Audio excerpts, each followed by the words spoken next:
Welcome, guys, to my Love Island USA Season 8, Episode 27, recap and review.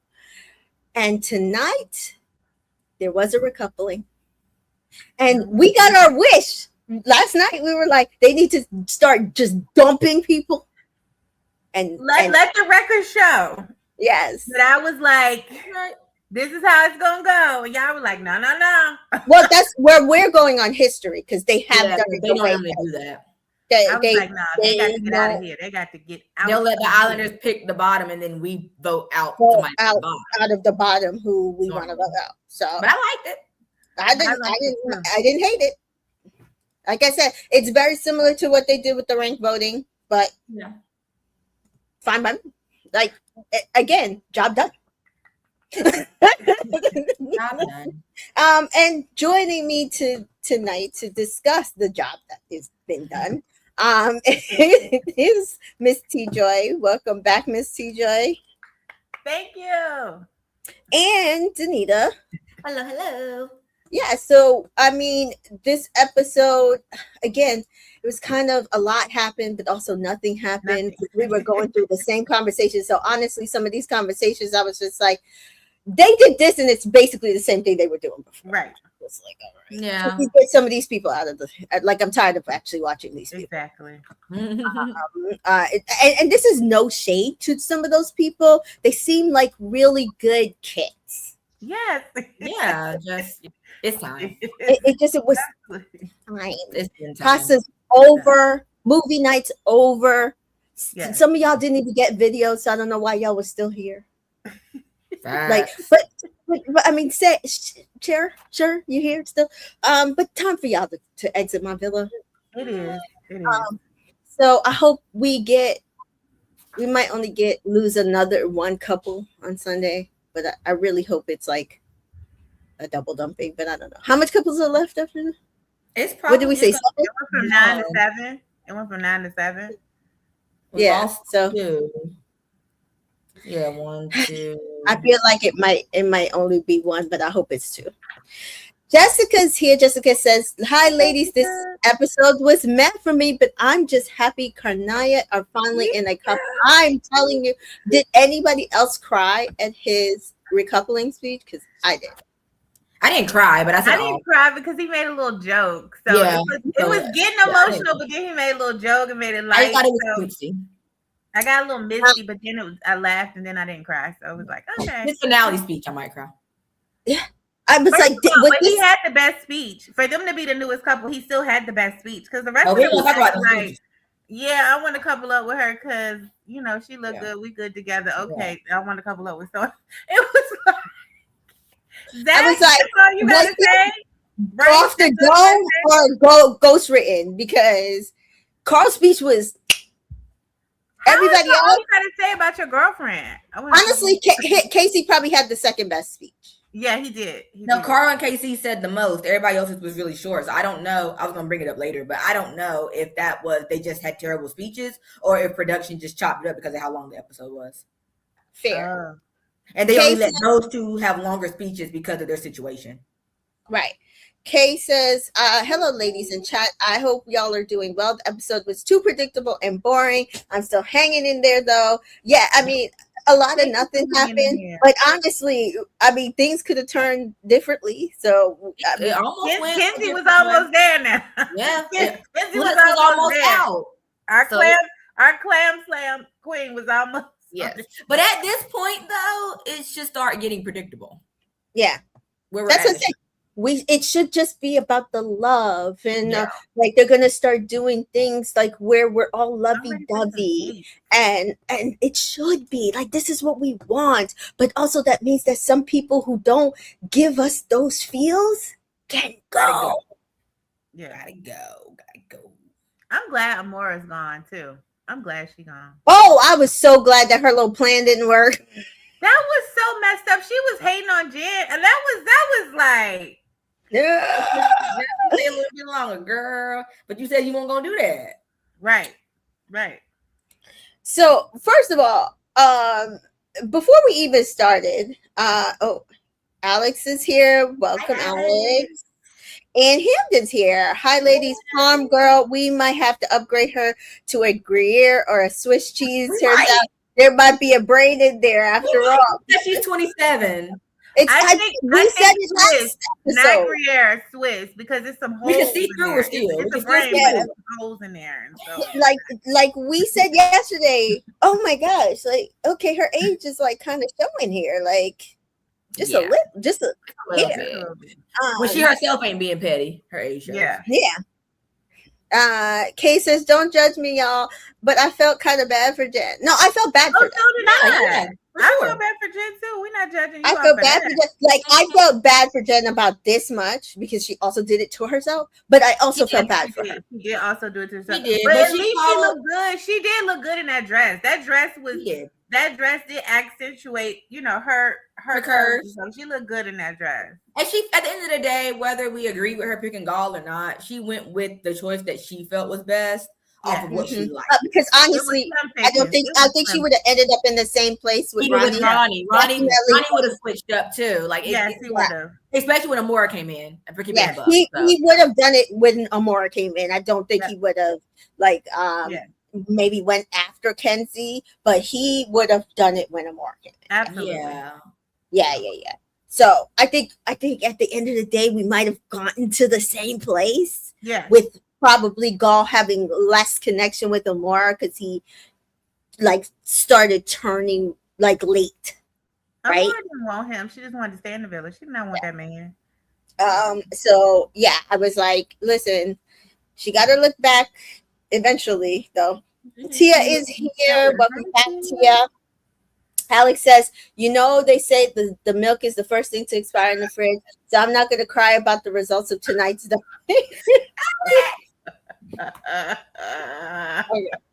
I just love our kitchen table talk. I just love it. Our kitchen table talk. We got cheese. It's all dairy. But let's talk about how this episode did not come out the way the first look tried to send people. And I need people to have more discernment.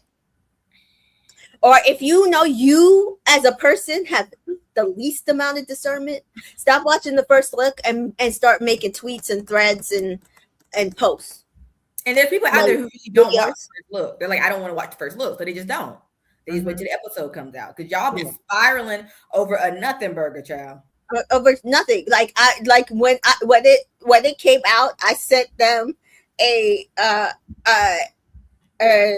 statement. I said this first look, and it was just a laughing tear face because to me it was hilarious because I'm watching them trying to throw Anaya under the bus, and I said I bet you it's not only her. And then I'm seeing Melanie kissing up on her in the corner of the video. And I was like, and that's when the recoupling text comes in. So that's later. So whatever she said, Melanie did not care. Oh, so they thought that she kept encouraging when Melanie, so the first look, because Melanie was like, stop trying to push being sincere. They were arguing. Meanwhile, in the first look, she's laughing. Right. If you look at her face. And it wasn't just Anaya. Kata was in there too, right? Or yes. So that first one, it was core 4 completely, because afterwards they start dancing. So yes. In the room first, and then later on with the breakfast thing is Kata and Anaya. Yes. But what we don't see in the first look is this conversation with Melanie, Trinity, and Anaya. Okay. Correct. To show you where Trinity is also in play as well. Exactly. Because all 3 members of Core 4 gave that girl similar advice. Telling her, no, we want you with him. All of them. Yeah. It wasn't just Anaya. For everybody else. Yeah. It was the entire Core. Terrible advice. But I said this. I tweeted this. I said it's hilarious to me that everybody's been giving terrible advice all season. Especially to Anaya. They all want their people to stay in the villa. And they all want them to stay who they were coupled up with. Except for Anaya. They want her to be with Carl. But even if they felt for a minute they wasn't even compatible, they would have never voted that they weren't compatible. You see what I'm saying? Because they all 4 want to still be together to the end and want them to have a partner. So if you got to forgive him, Winch, Go ahead and forgive him. That's what I got out of it. And when we get out, we'll figure it out. Yeah, you do what you gotta do. Like either you leave and we gonna see you on the other side, but we don't want that. You deserve to be in the end. And honestly, I kind of agree with them because my whole thing is if Zach and Kata can make it to the end, right? Like Mel and Sincere can make it to the end. I have watched worse people than this Mel and Sincere situation make it to the end. I have actually voted for one person, one couple that I feel like is worse than Mel and Sincere. Like Leo. Yes, Leo and Cassie. Yeah. I voted for them because I was trying to get them to win over Marco and Hannah. Yeah. I think I voted for Bergie. And Taylor. I knew they weren't going to win. So I just knew that they wasn't going to overtake Marco and Hannah. It was a strategic vote for me. Yeah. Because one, I felt like Marco was trying to get Leo out of the villa and Keenan. And then he got Keenan out. Because remember, he voted for Leo, and Leo was supposed to be his best friend. Yeah, absolutely. I remember that. I knew I wasn't going to vote for them. I've never liked him. That's what I'm saying. I definitely wasn't voting for him. It was never. I don't care. If it's him in the aisle, I'm voting for the aisle. It's never him. And I'm like, listen, he fucked a girl. Like, let's be for real. And got second place. I couldn't vote for him because I was like, Leo, you are just so. And got second place. And got second place. So, okay. But again, Jessica says child people are just looking for anything to blame on Anaya because when it's always multiple people doing exactly what Anaya is doing, she really is a star because people always have something to say. Always. Absolutely. But if you let people say on the internet she's a nothing burger. Right. Yeah. You always talk about her. You always talking about her. But they always got her name in their mouth and on their tweets. She's not gonna be anything on the outside, according to Twitter. Oh yeah, you just watch to see who had the most brand deals. You watch and see.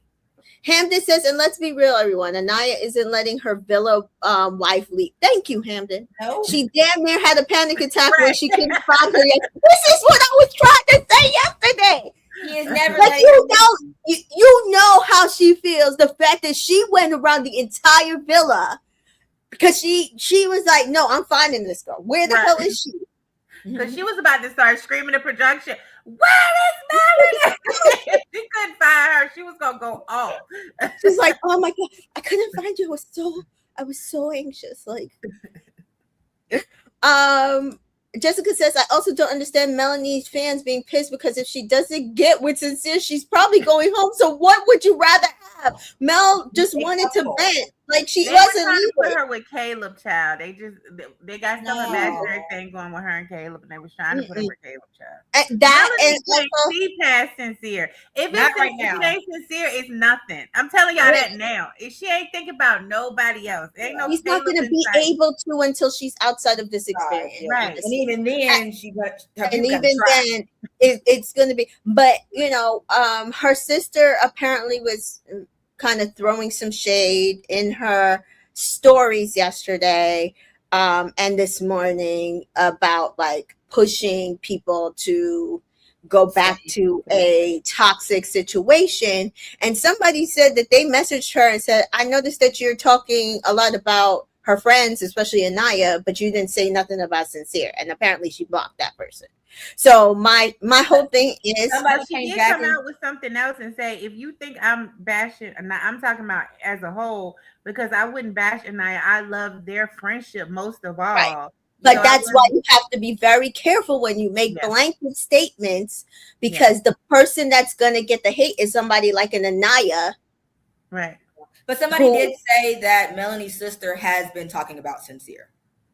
Right. This whole season. Right. They probably don't like him. Yeah, so she's been talking about how much she doesn't care for him. But of course, everybody didn't run with her stuff until the Anaya of it all. Jeffrey says, I think that is what a good friend who tell me or whatever was Melanie clocking that Anaya and Kata are not looking out for her. If you're saying that, then you mean she means Anaya, Kata, and Trinity, because Trinity was the one that saved the most. It's everybody in that villa. It's because everybody in that villa has told her to go back to that man. So She's but basically she saying also her still core thinks friend. they're her friends. She's Yeah. not. Yeah, She doesn't think that they're not I, her friends. I don't think she was They're shading her delusional, and friend. she They're all remember they delusional. had a pact to try to keep each other from being delusional. She Yeah, understands that they are just as delusional as she is, and it's yeah, not that they're not good friends. They're just delusional and young like her. And yeah. she realizes her just saying that to Permita is just like, I don't blame you for your vote. Like, because that's what a good friend would say. She ain't good Because friends with Permita. honestly, I She feel care like less. I appreciate more what Mel and Sincere both said about them getting votes because Yeah, it is understandable for them to be right. getting votes. I don't like why Kenzie was pushing back on votes when it's also understandable for you to get votes. Exactly. I know you don't want to hear it, but Kenzie does this every time, and But Dylan does it too. He and was Dylan pushing does it back too. too. And I'm not saying that Kenzie should have went home now. I agreed with how things like played out tonight. Yeah. But understand, you put you and your couple in this position. This is not their fault. Because if you never did that, and I kind of agree with Mel, would you She would uh not have. That boy backed her into a corner because he was over there crying like a baby. And she felt bad about that. And so mhm. she kind of closed it off. And then with that movie night, that's why she stopped that. I agree with Mel. If it wasn't for that, you would have still been going back and forth with God or somebody else. You would have I done it. agree because she didn't think she did anything wrong. She said Thank that. you. It took her hurting Jen, being confronted about that, seeing the video, being confronted about that, Kata talking to her, right? It took, like Mel said, you being confronted for you to be like, okay, you're right. I'm gonna stop. Yeah. I mean, I think for me, and maybe it's just because I'm older than Kenzie, so I'm looking at it in a different lens. I do wonder if she still was just like, well, dang, I just did what the guys did and I'm getting dragged more for it. Yeah, And so now I'm getting these votes for doing something that Sincere also did, and y'all aren't giving them the vote. Like, we know Sincere Melody did get a couple of votes, but I do wonder if she was seeing it that way as well. Because it's like, well, dang, what did I do differently from some of these other dudes? And you see me, like, I am now saying we're closed off, we're good. Like, I know what I did was messy, which is what she eventually said to whoever gave them the last vote. She was like, I get it, I understand. So I think it was registering, but I do think she was just like, well, dang, that's a double standard. yeah. Well, first of all, when one of those votes is somebody like a Corbin and Parmita, you just be like, thank you for your opinion. That's it. You don't argue with them because you know where it's coming from. Exactly. Yeah. Like, you know that it's coming from saltiness. Yeah, of course, of course. But again, her age, and I think a lot of things to factor in is these people's ages. Because Yeah. somebody even said today with the Jaden and Caleb thing, well, he's only 21, and it's like, shit, I keep forgetting that. I don't know how Yeah. old Jaden is. A little I don't older than remember. him, but not. I don't think it's too much. I think she's 22. She's 22, yeah. Yeah. Okay. So yeah, so I mean, to me, they both weren't communicating properly. Yeah. But I Yeah. understood her from my Taurus point of view. Like, don't be talking about me in front of me to other people. Like, just come to me. I don't like shit Yeah. like that. Hamda says, ladies, this is why I love y'all. Finally, some sanity on the internet. These are young kids at the end of the day, and everyone else is acting like they're perfect behind their keyboards. Like, they didn't do worse When you were 22, 21. when you were 21, 22. Y'all heard 30. I have told y'all. I have lived a life, and I thank God it was not being videotaped. You know what I'm saying? I thank God we won't You doing make all dumb this social decisions when you're media young. and all this videotaping when I was 21 to 22 because I have lived a life. Okay, right. no, Yeah. I get it. So yeah, it's interesting that what people are putting on these people. And this is why, like, even with Casey, like I said, I thought his speech tonight for TT was very reflective of their relationship, and I think it was a really good speech. Relative to what we were hearing for some of the other people, and Right. like Daniel says, was that because they put his full speech out, or was it because everyone else got their time cut? I don't know. Mhm. But I think it was probably one of the most honest things he said in a while. Absolutely. Absolutely. And so I will give him that. But not a fan of him or the relationship, and I won't vote for them, but very fair. And they definitely should not have been voted tonight out. No. So I understood the correct thing, I think. So tonight we started with Ian saying Anaya and KC had a really good chat. And I have to say, they would make a really cute couple. Come on, give it a shot. And I said, this is because y'all have been playing on the fucking internet, and Ian is watching and listening. Watches everything. Yeah. He's like, oh, y'all think they still want each other? I'm gonna play into it. I was like, Ian, now why are you doing that? He had a few little one-liners this episode. Yeah, he did. I think I wrote another one down. One was him, well, you know that Ari and Ian ain't getting no votes tonight. right. But it's like stuff like that. Like you can clearly see that the producers and people like Ian and Art are watching what you guys are putting on the internet, and they think it's so ridiculous that they're calling it out to you. Right. So it's like 1 hour to vote, everybody. If you haven't voted, I just gotta. Oh yes, make sure you vote, from the app. please, and thank you. So Mel and Anaya and Trinity chat. And Trinity says, "How are you feeling?" And Anaya says, honestly." And Trinity said, "Well, how was the conversation?" And she said, "Well, it was a really good conversation. I'm not going to lie. He owned up to every single thing. So that means that he talked about a lot more than what we saw." Right. Of course. And that was the most genuine I've ever seen him. I bet. And I said, I bet. And Mel says, "Oh." And Anaya says, I could tell, like, deep down, he genuinely felt bad. Mm-hmm. And Trinity says, "Yeah, he did." And for Trinity, that's a lot. And Anaya says, and I forgive him. I don't wish, like, ill on nobody. Like, that's not even in my character. As much as I deserve to be happy and feel loved and feel wanted, he deserves to be happy. Trinity says, he does. And Anaya says, and be loved. And Trinity says, even though I hate to say it right now, he does. Right. And Jessica says, Trinity is so fun. Even at the end, KC be bullshitting, but we be forever. Like that Cardi B thing, forever. You don't rock with him.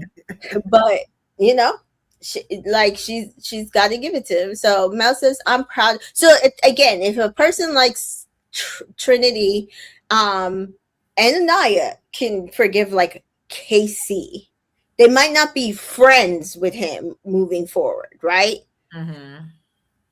I don't think that what we see from them later about this sincere Melanie situation, who they still care for, right?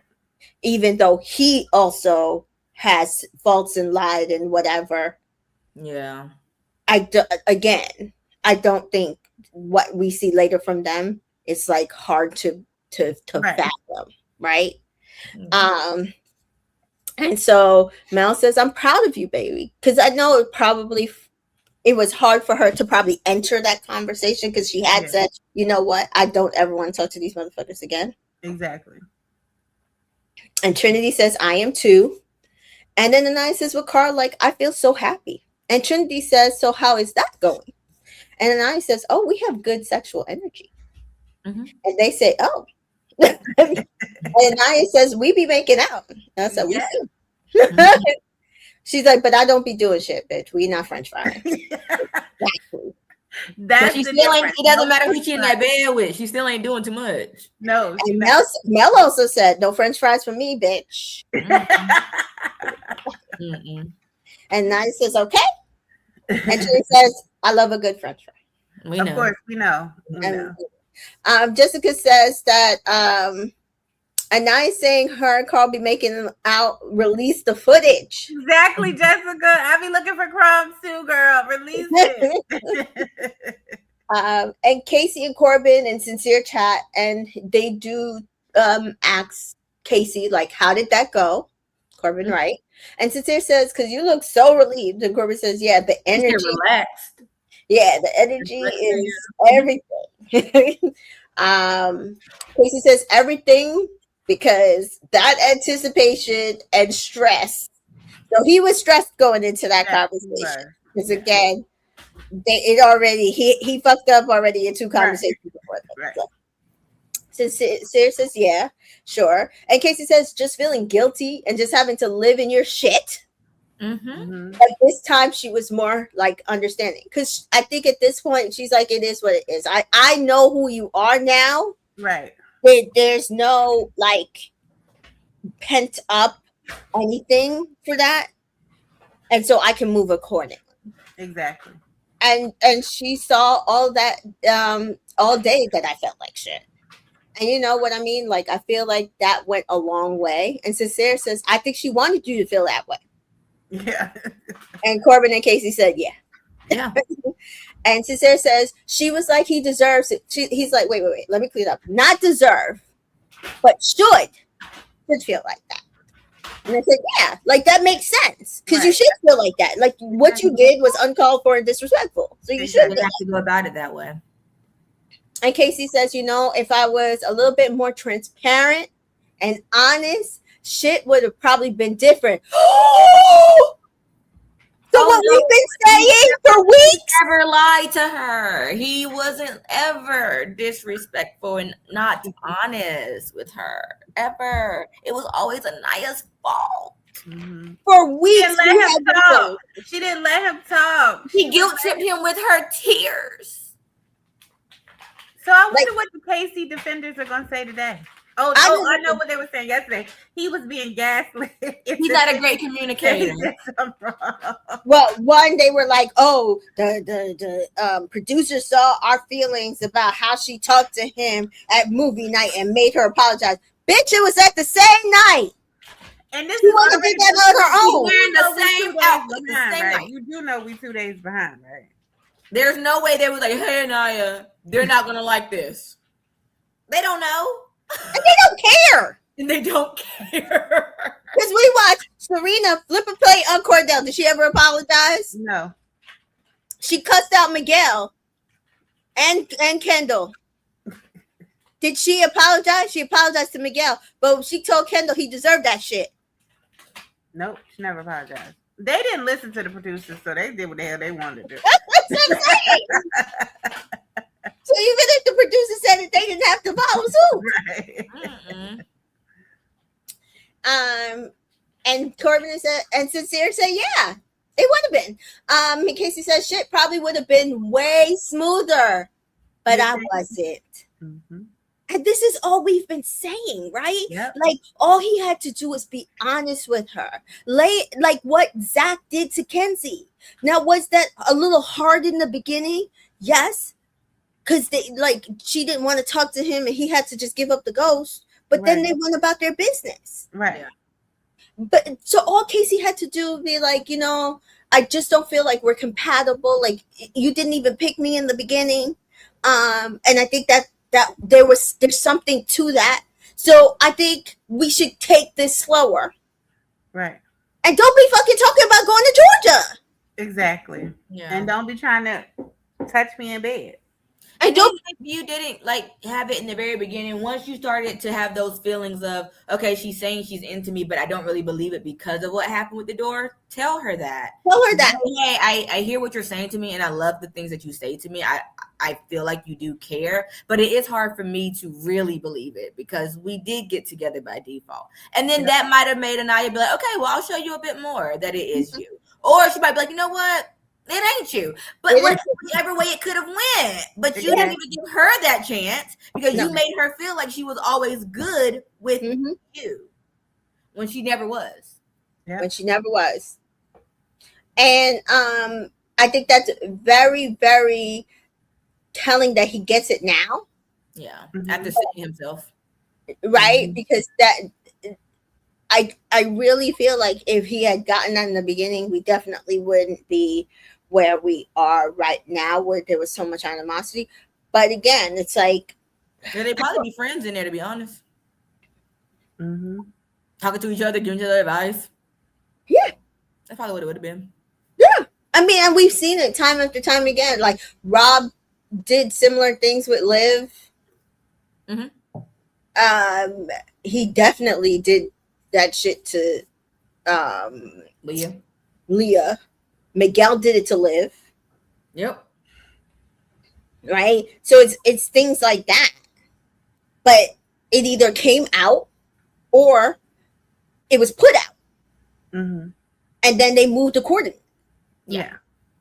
So I think it behooves people to come on the show and be the most honest. I've said this before. Be the most honest and genuine person that you can to maximize your experience and the person that you are trying to build a connection with, even if you don't think you guys are ultimately compatible. Yeah. Since Sincere says that's something that I've got to overcome. It's like no matter how hard that shit is, you just gotta say it. And this is also what's the issue in Sincere's situation. Because if you were also honest, and like my son said, like my son got it. He's like, Sincere, he just be lying. And then when he don't lie, it's because he just didn't tell all of the truth. And I said, exactly, and that's a problem. He's like, yeah, it's a problem. So my 15-year-old gets it. Right? And I said, and that's the thing, especially when you are on the show, you can't do that. Yeah. Yeah. Because this is the outcome. Yeah. So back to Trinity, Mel, and Anaya, and Trinity does ask Mel, how are you feeling? Do you think the conversation did anything? Because again, last night's episode, we saw Mel and Sincere have a conversation, and ultimately what Mel got from that is like he gets it, but she doesn't believe that he's going to be able to change it. Right. Because to fix it. Yeah, like he's saying the verbs, but he's not doing the actions that go with them. Yeah. And she's like, I think it's a conversation. It's just words. It's what I've been saying. It's like Sincere has been doing it, just a bunch of words. So he's hearing what she's saying. Like we heard Anaya say, like Casey wasn't always listening to her because he wasn't always giving feedback of what she was saying. Sincere is obviously listening to what Mal's saying because he can spit back what she said to him, but he's not putting anything behind it. So she can't believe it. And so it's nothing like, I don't know what to do with that. And Trinity says, you want action? And Mel says, yeah, like how I am with him, I like how we are together, but I just feel like there's also a side of me that's like a fool. Yeah. I'm a fool to still be. And Trinity is like, yeah. And Mel says, and it's like another part of me. I don't want to take him back because I don't think he deserves me. Yeah. I really do not know what to do. And I said, these are all fair feelings. These are all the correct viewpoint of what is happening in their situation. He doesn't deserve her. And she should make him work to take her back. Oh, she should. Now, Trinity, though, says, and that's understandable, the shit just happened. You can sleep with him with a pillow in between her. So now she's getting her to sleep in the bed with him. And I kept saying, no, he should be kicked out of the bedroom and sleep in Sulta. Am I the only one? Yeah, I don't think he's earned her back in the bed yet. No. Or even if they were in the bed together, it should have been like that. Like you don't get to be side by side, your head down there by my feet. Like I do not agree because I was like, why is nobody telling this man to hit soul ties? They did. He just didn't do it. I mean the girls. Oh. Because Melanie's not saying nothing about it. Yeah. They go off of her.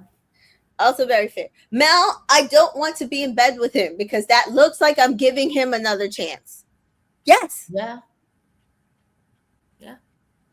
Trinity says, again, Trinity with her wrong advice. I don't think that's what it is. Baby, she just want everybody in the beds, in the room. I know! And again, it's not just Anaya. This is also Trinity. They all just want all of them to be good and keep the setting. Be good, be happy, be fine. Like, you know, it was killing them when Anaya was outside sleeping. Yeah. You know that was killing them. Because they're like, oh, our girl's going through it. That's all. They don't really actually, for real, I think, want her with that man. Like, deep down. Yeah. But they're like, they for now, girl, to survive the show. You gotta like, do it. Survive. And y'all do like one more week. Yeah, she probably like, girl, we got one more week. Just it'd be different if you didn't like him at all, but y'all do. Right. So it's like, honestly, like, it's like, uh-oh.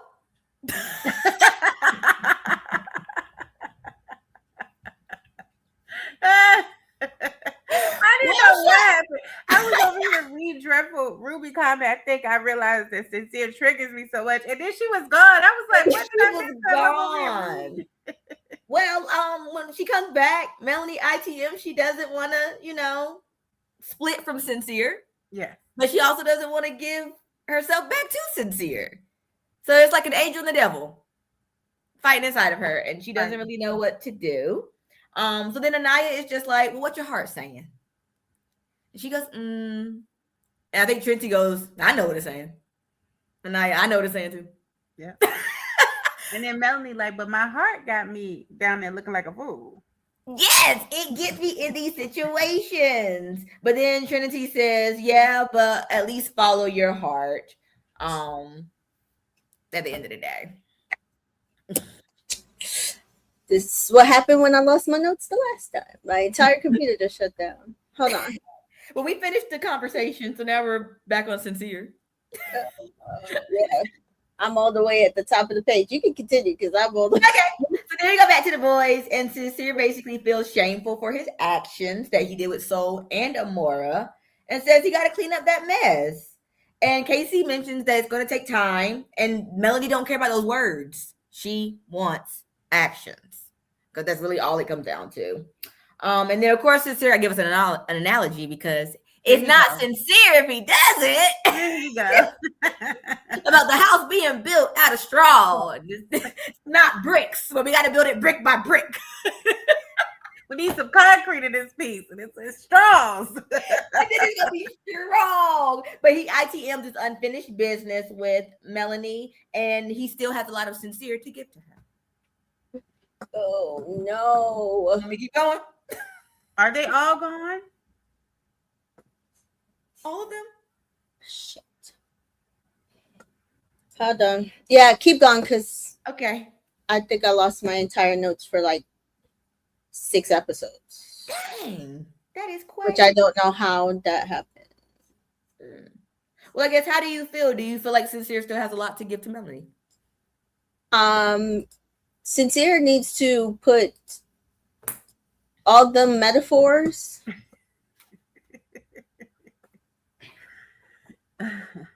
to work. Yes. You keep saying the words. It's word salad. You saying the words, you signing the words, but you're not doing no action. Is he signing the words or he's signing a couple of letters? A couple letters, whatever. But you're not doing no actions. We need actions, sir. We need actions. We don't want no more words. Because she's over the words. And like, we're being honest, he hasn't really shown her many actions in this villa. What's the girl name from 3LW? No more promises. Promises.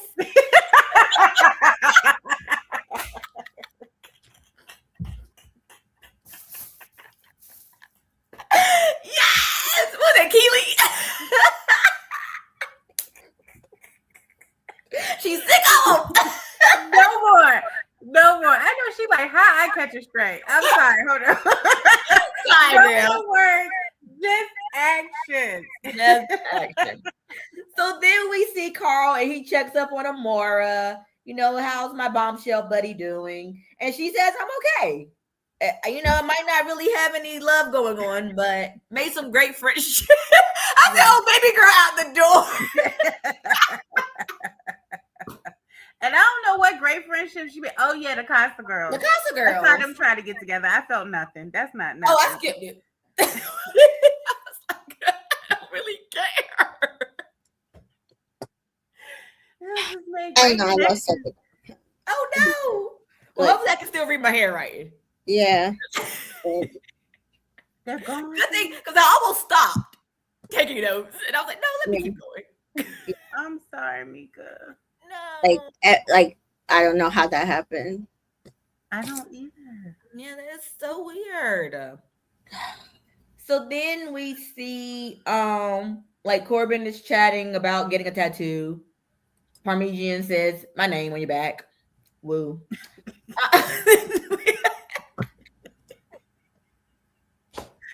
Then we move to Caleb, and he's talking to Bryce, and basically he's just like, since we've been outside, Jaden ain't talking to me. Mm-hmm. He hasn't said anything to me. And then Trinity walks up, and Bryce fills her in on what is going on. And Trinity says, you know, yeah, I really haven't seen y'all have a combo. And Caleb brings up, you know, the things that we heard him say last episode that Jaden's not really doing. So giving him compliments, taking pictures, having those conversations, getting deep, all that stuff, right? And she's not showing affection. He ITMs that the Kenzie stuff hadn't happened. He might be moving a bit differently, and it might be a different situation.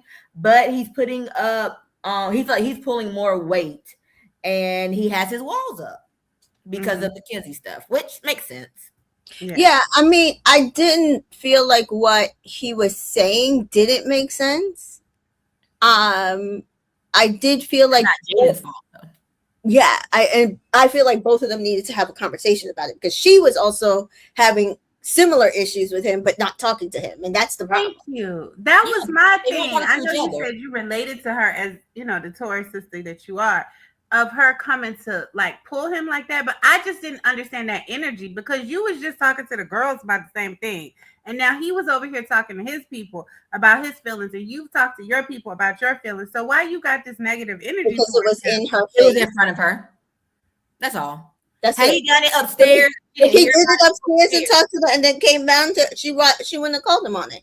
But you're not going to sit there. It's embarrassing that everybody else could hear what you're saying, including me, and I'm right here. Just say it to me. Because Caleb wasn't around when she had her. He can't whisper. He can't. I was like, she kept saying, "You're in front of me," and I'm thinking, I thought they was all the way down there, but I was like, "Let me talking loud." They were here, and she was here. Like, they were on this like flat side of the table, and they were like on the corner side of the table. You could hear. You gotta learn how to whisper better, or walk away from the table. Right. Like him and Bryce should have went somewhere else and chatted. Like, guys, can I ask you a question? Because like, I need to talk to y'all and do like. Yeah, that's true. That's true. It was lazy. So I think it was more so like she just felt embarrassed than him actually talking about it. Yeah. Yeah. So then we hear Jaden say, I can hear the conversation. And Parmesia is just like, well, then go over there. She hyped her. See, she was hyping her up too. Go over there. And like tell them like what y'all talking about. You know, it was giving much, hey, lovebirds energy, like go find out what's going on. Y'all having this conversation. Caleb then says, you know, he feels anxious to Bryce and Trinity, and Jaden gets up and she walks over there and she basically pulls him and says, come on, let's go chat. You know, you're saying everything to them. You can say it to me. Let's go chat. And that's when we remember Caleb is 21 because Dylan says he's so young. He reminds me of myself when I was that age. Didn't he? He was like, he reminds me. And we said that he's a Sagittarius, right? Caleb, yeah. Right. And Dylan's an Aries, so that actually makes a lot of sense. Yeah. That fire sign shit. Yeah. Yeah. And then Kenzie was like, yeah, he likes to jump the gun and then goes to conclusions. Like me on the dock with Corbin. You gotta bring that back up because I'm not as lustful as y'all think. He pissed me off. Kiss him on that dock. I did not kiss him. I might have kissed him in the room and don't say nothing, but I did not kiss him on that dock. Let the record reflect. It wasn't even Caleb that brought it up the kiss. No, he did tell. He did. It was Caleb. He was the one that spread it and told everybody they kissed. Yes, he was. Somebody else came to him and said, "Are they kissing?" And he said, "I think he was already looking at the he was already looking at the dog and was already wondering if they just kissed." He said, "I think they just kissed." He was looking at the doc, and somebody says, "Are they kissing?" And he's like, "I think they just did." But he was already looking, so I think whether that person asked that question or not, he was going to think they kissed. He again, but he spread it. He could have said, "I don't know." He spread it though. He could have said, "I don't know." But he's not the one that they all were doing it, because somebody else came and they said, "I think they were kissing," and he's like, "I think they got the information from him, from Caleb. Caleb spread it to everybody. They came to him and said, "I think they were kissing," and he's like, "I think they were." It wasn't just Caleb, because they did it on the doc. We're not saying it was just Caleb. We're saying Caleb spreaded it. But I'm saying they did it on the doc, and it wasn't just Caleb who was sitting there like, "Y'all were kissing," is what I'm saying. She's just blaming Caleb, but you guys were on the dock looking like y'all were kissing to the entire villa.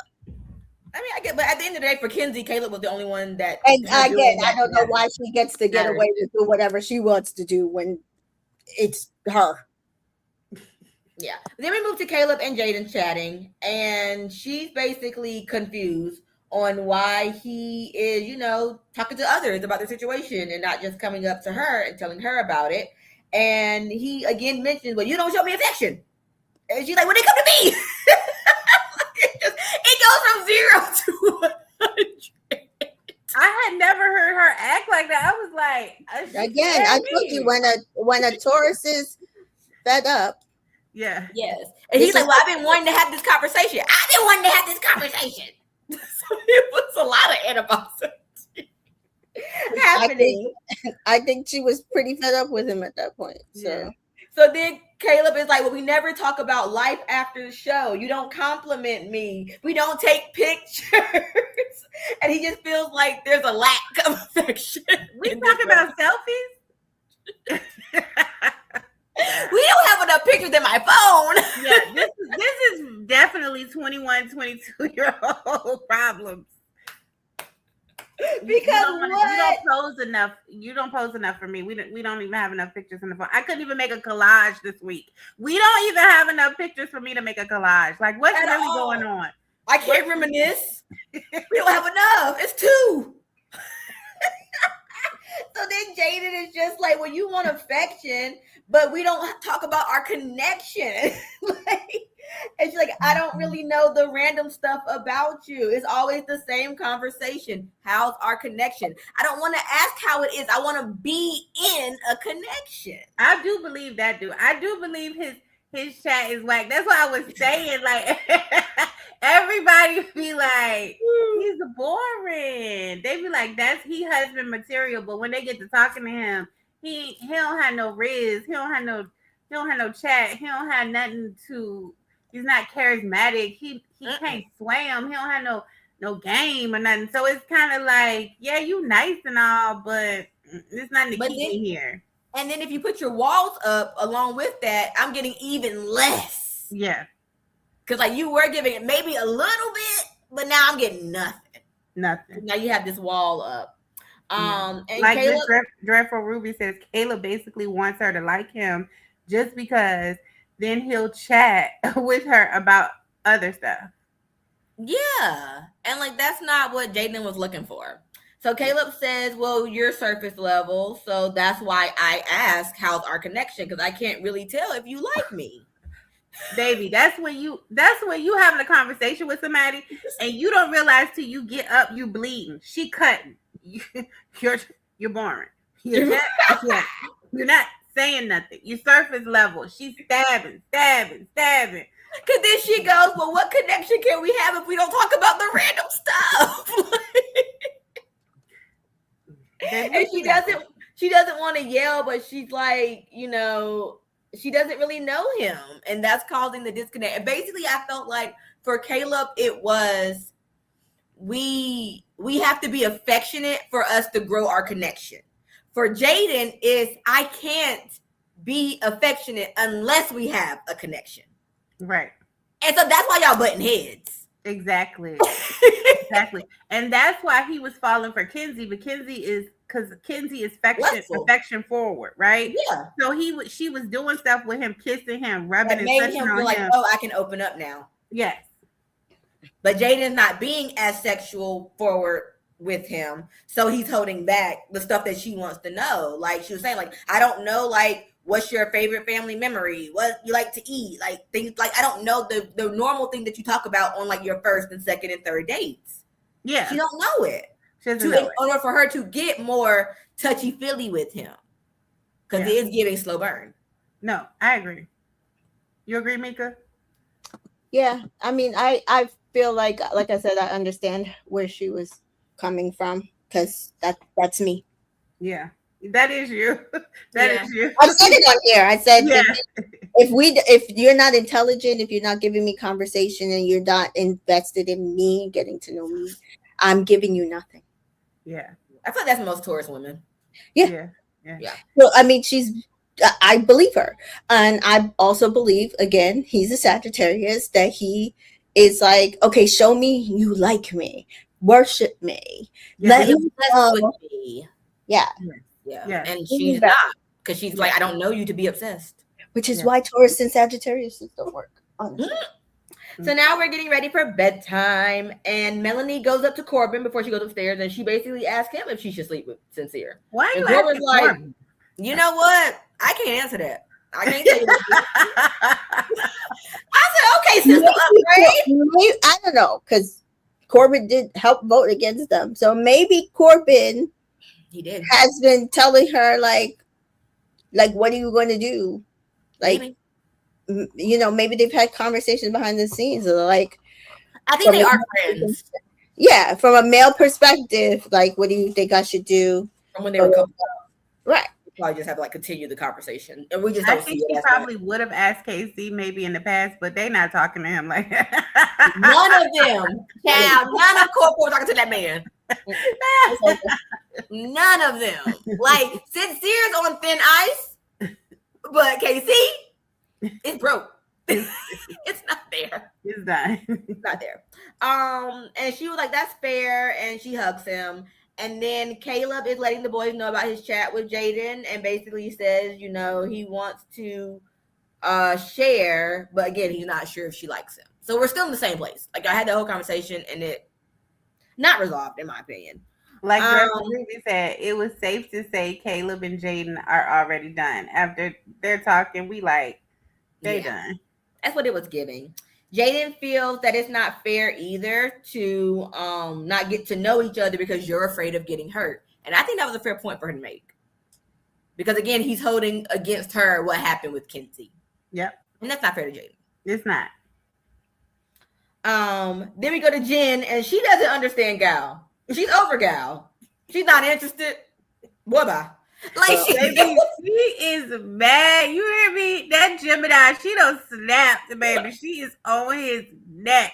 How dare he? I brought him up in this piece, and he can try to take me out. She was pissed. The baby, she on him this episode. She is not feeling it at all. And then we see I think Gal ends up saying like he's over her too.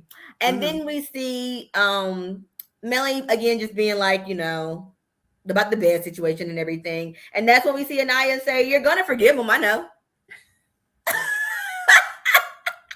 Because she knows her friend.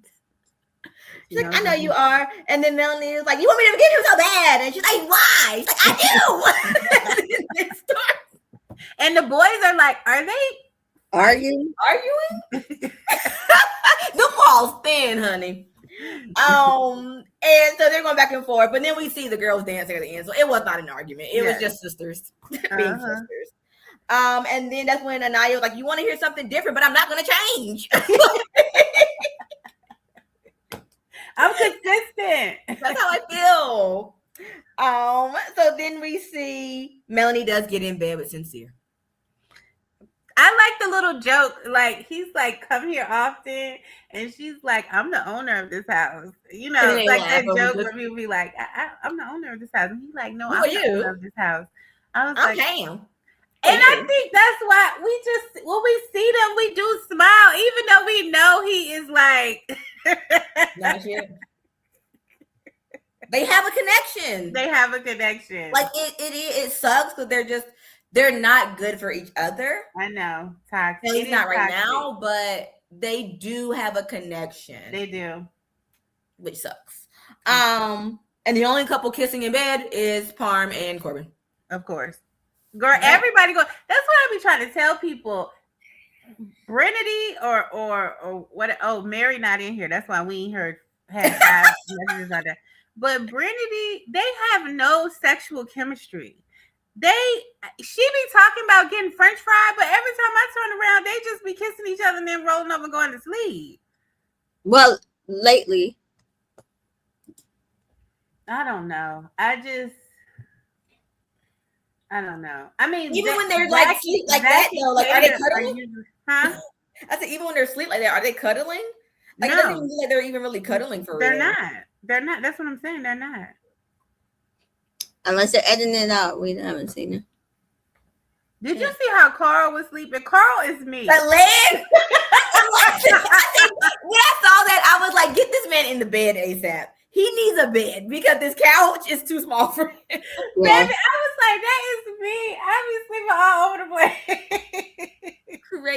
Crazy. So then we have the next day, and we see the girls ask Jaden how she feels, and she says today should be better. Yeah, you're going home. Danita, please. Oh Lord, Mary. We spoke her up. Hey, Mary. Yes. So then Gall is still making Jen breakfast, even though she's mad at him. But he's like, I'm also going to make Amora breakfast too. We see Caleb drop his breakfast off, and I was surprised to see them kiss when he dropped the breakfast off to. And they hadn't even had a conversation, but she woke up and decided, I'm just gonna go with it. Yeah, it was just giving. We're gonna sweep it under the rug.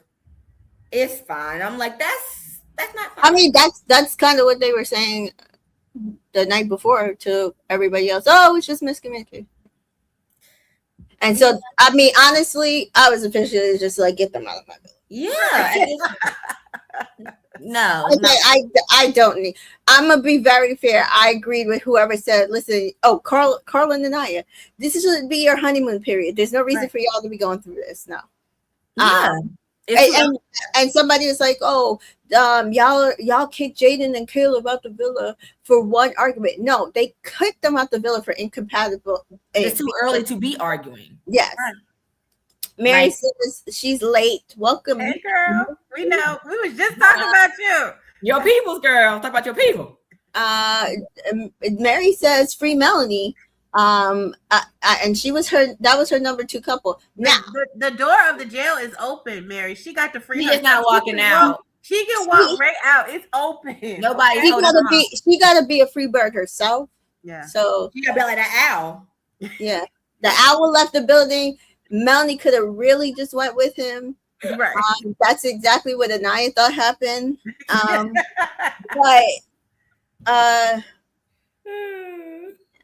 But it didn't. So I don't know what to tell you. Like she's got to free herself at this point. And I don't think that freedom is going to happen till she gets out. Yeah, she's out of the villa. Yeah, we might see a different Melanie at the reunion. You know, maybe. Yeah. We then see again Jen staying on Gal's neck. Called him out for being 30. Everything, child. She was over that night. Meanwhile, Amora. He's been dirty though. He has. It hasn't just happened now. You just took them shades off and said, "Oh, that's what he really looks like." Right. Okay.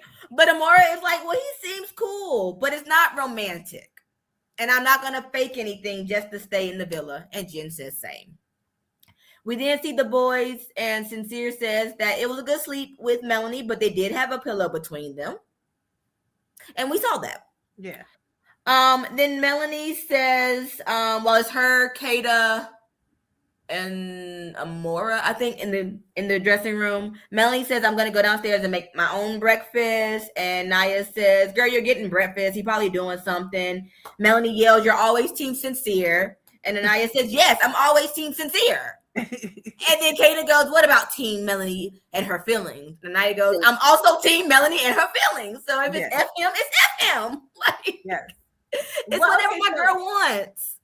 So what about the breakfasts? So first of all, Dylan, you got to go in the photo booth before you deliver a breakfast to make sure you look good and stuff. He does it every time. I know, he's like so bad. Yeah, he goes and takes. I think he be taking pictures of him with breakfast, and I'm just like, for who? For what? Right.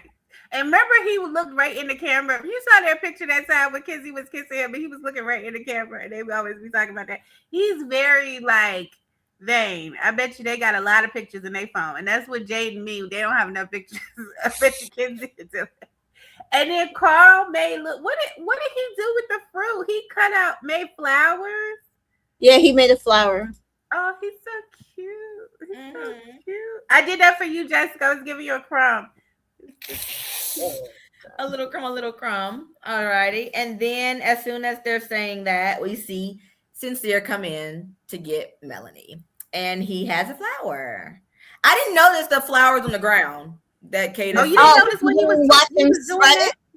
I just saw the food on the couch. I didn't see him spread. I was looking down right, and so I didn't see him spread the flowers. Yeah, he had a rose in his hand, and he had put those fake petals, pink and white, all over the ground, leading up to the Say Less. That was Say Less, right? Yeah, Say Less, and he had already put the breakfasts in a napkin and cups, up there.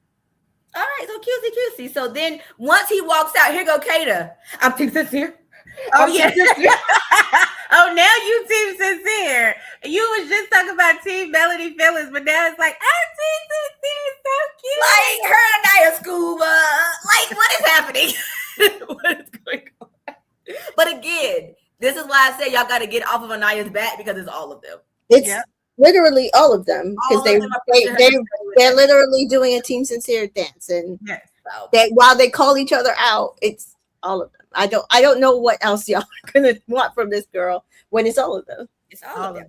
So they all lead each other astray. They do. So then we go to the actual date and Say Less, and he says, after their talk yesterday, he completely understands that this is what she's asking for, and this is what she deserves. And they talk about the outside world. They talk about Rita's and their favorite flavors from there. I like Rita's. I like Rita's. I don't have a favorite flavor though. I don't think. I don't like Rita's. No, me neither. But I don't go enough to have a favorite flavor. It's like a once in a blue moon thing. Yeah, me too. But they had this one like custardy flavor that tasted like an orange sickle. Like, those. I love a good orange sickle. Yeah, so it tasted like that, and that was really good. I went for that, but I don't really have a favorite. Yeah, and then she talked about mangoes being her favorite fruit and childhood memory of, was it her grandma? Her aunt to get them from the trees and stuff. I thought that was cute. Again, you see the chemistry, like the way they sit and talk to each other. Yes, it just sucks that he is sinister, but that's there. And then she ITMs that she appreciates the date, but she needs more days like today in order for them to move forward. He says that he knows this date isn't going to fix everything, and that it'll take some time, but he's here. Absolutely. And she liked that. Then we see Jaden and Caleb chat, and he apologizes for it getting heated. She also apologizes as well. She just felt kind of thrown off by the comments that she could hear. And he says that, back home, he always goes to his siblings. He has, 2 sisters and a brother, I think he said. Yeah. And he usually talks to them about his issues. So that's pretty much what he was doing with Bryce and Trinity. Talking to them about what was going on. But he knows he should have went to her. And then she says, neither really has bad intentions. There's just some miscommunication, and they're going to work on it. Kiss. Anything else? Listen, I told you from the night before when they were like, oh, it was just a miscommunication. I was like, so we glossed it over this? I was like, get out my room. Yeah. Get out my Then villa. they want to kiss and act like it's all no. No. Get out my villa. Time to go. Yeah. Dreadful says saw that same chemistry with Soul and Amora. Heck, way more in my opinion with Soul. I mean, I did see the chemistry with Soul. I definitely did. Mama happy.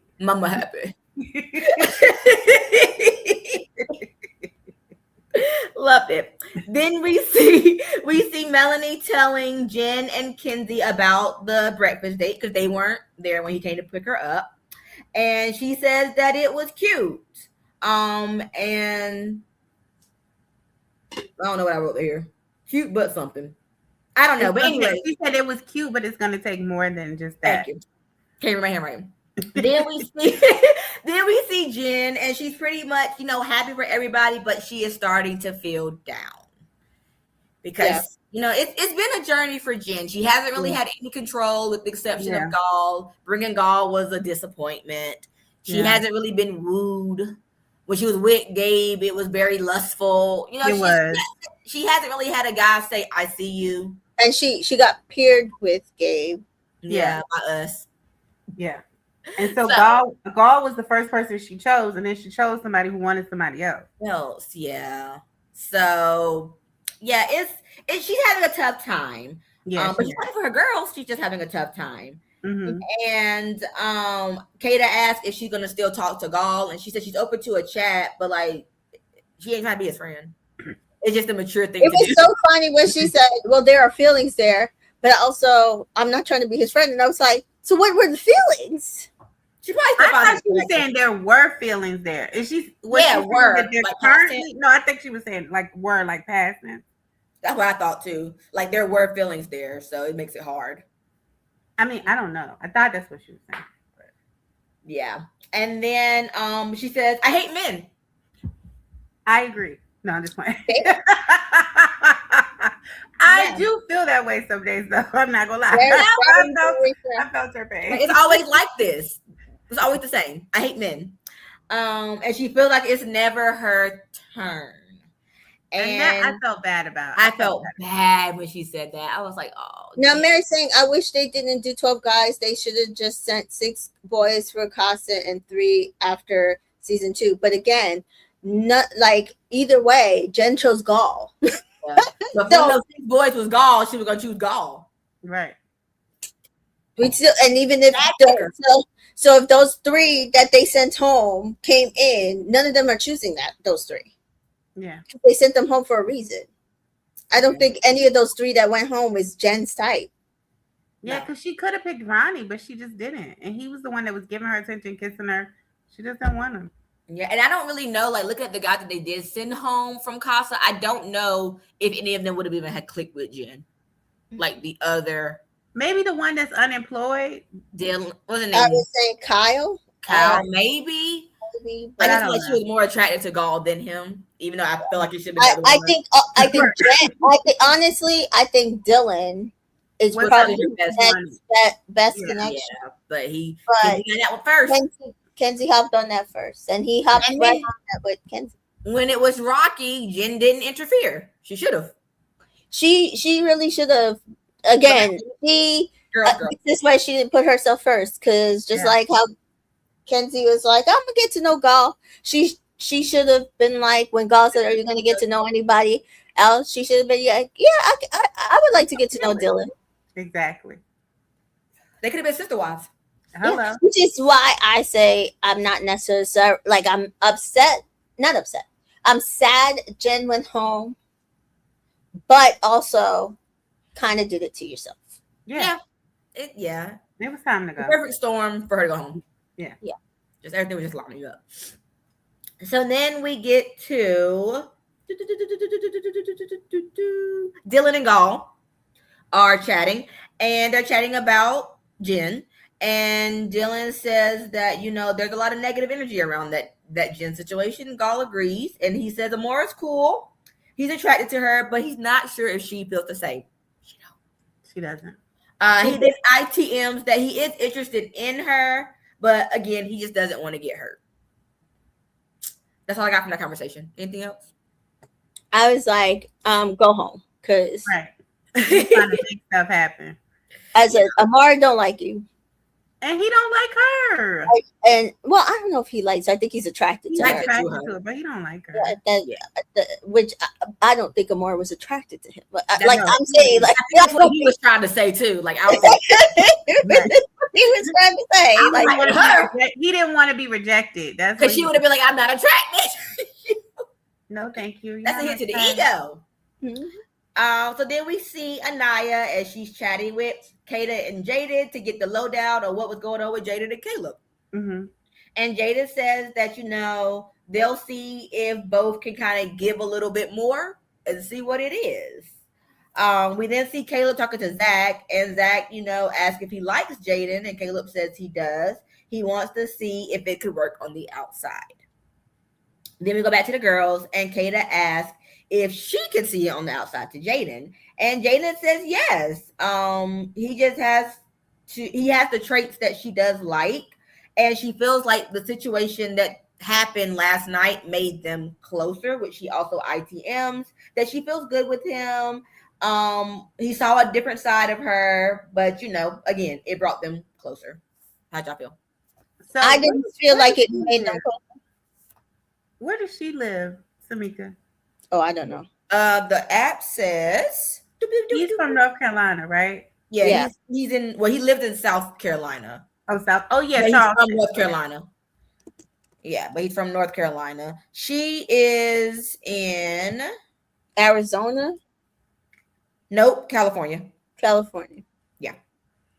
I mean, if he moves out to California, because she's not gonna move to no Charleston. But but I don't even know if he's gonna move. To be fair, because he moved to South Carolina for work, didn't he?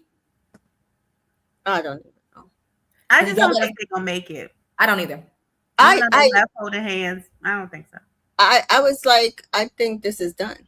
Yeah, that's what it was giving. Like on the plane, deuces. Yeah. And I think that's very fair for a 21 and a 22-year-old that are, in my opinion, incompatible.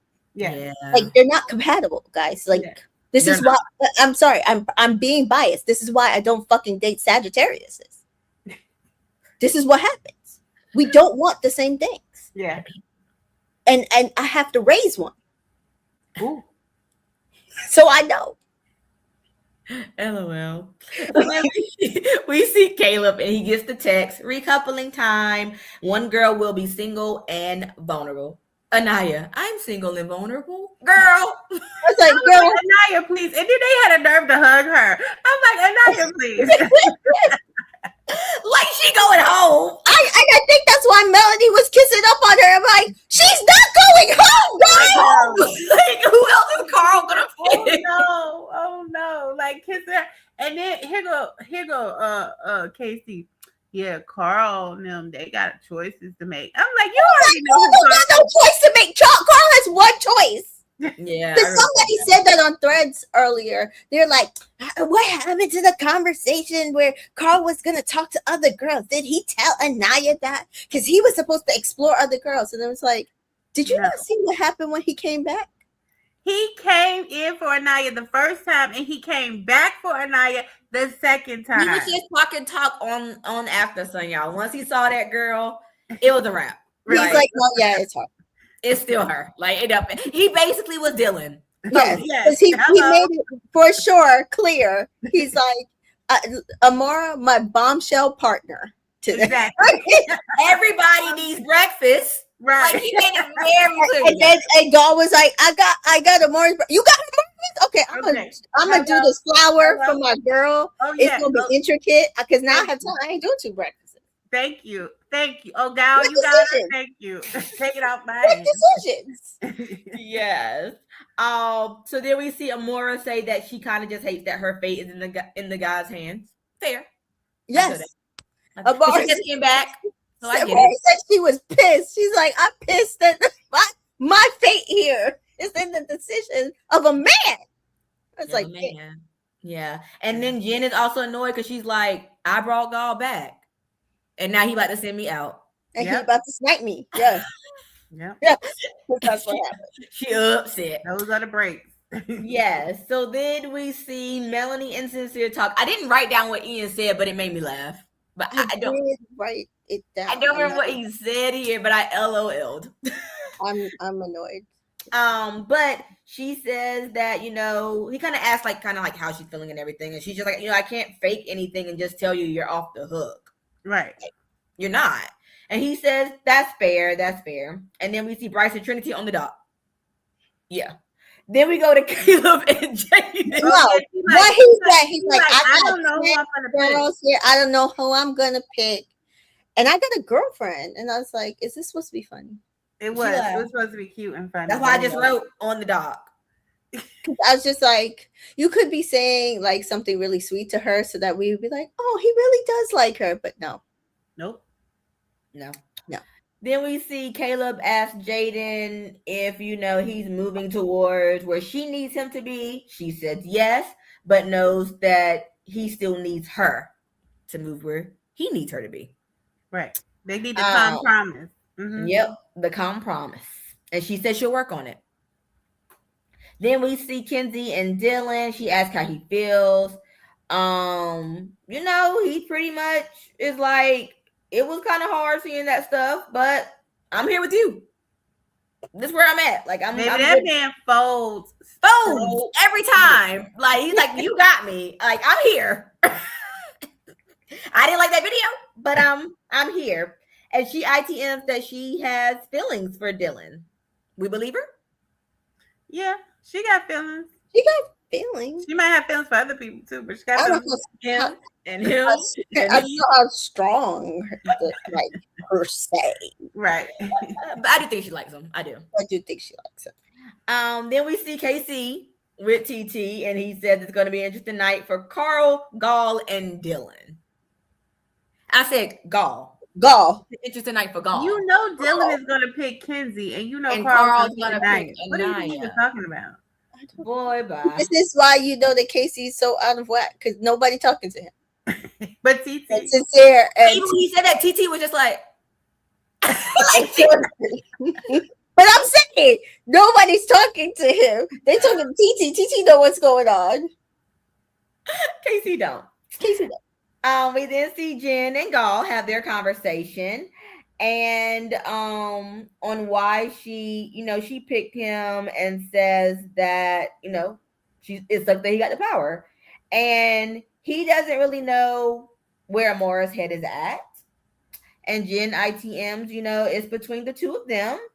And the feelings were there for her. Like, she did have feelings, like if you were saying, Mr. Joy, that she did have feelings. But then we see Gall and Amora chat, and again, he's not sure of Jen's intentions, and this is where Amora lost me. Hello? Because why are you telling him what y'all are talking about in the dressing room? Mm-hmm. I don't know. Like a dreadful Ruby said, telling Gall that Jen talked crap in the dressing room so she could get picked, only to go home immediately after. Not the best look. Because what was the purpose? Oh, I know what the purpose was. Because you wanted to be picked. And like Ruby said, Amora broke a cardinal rule. You do not tell a man what is said in a lady's dressing room. Like, especially in the time to get the guy. Because you just said you weren't trying to just stay. Yes. With no connection.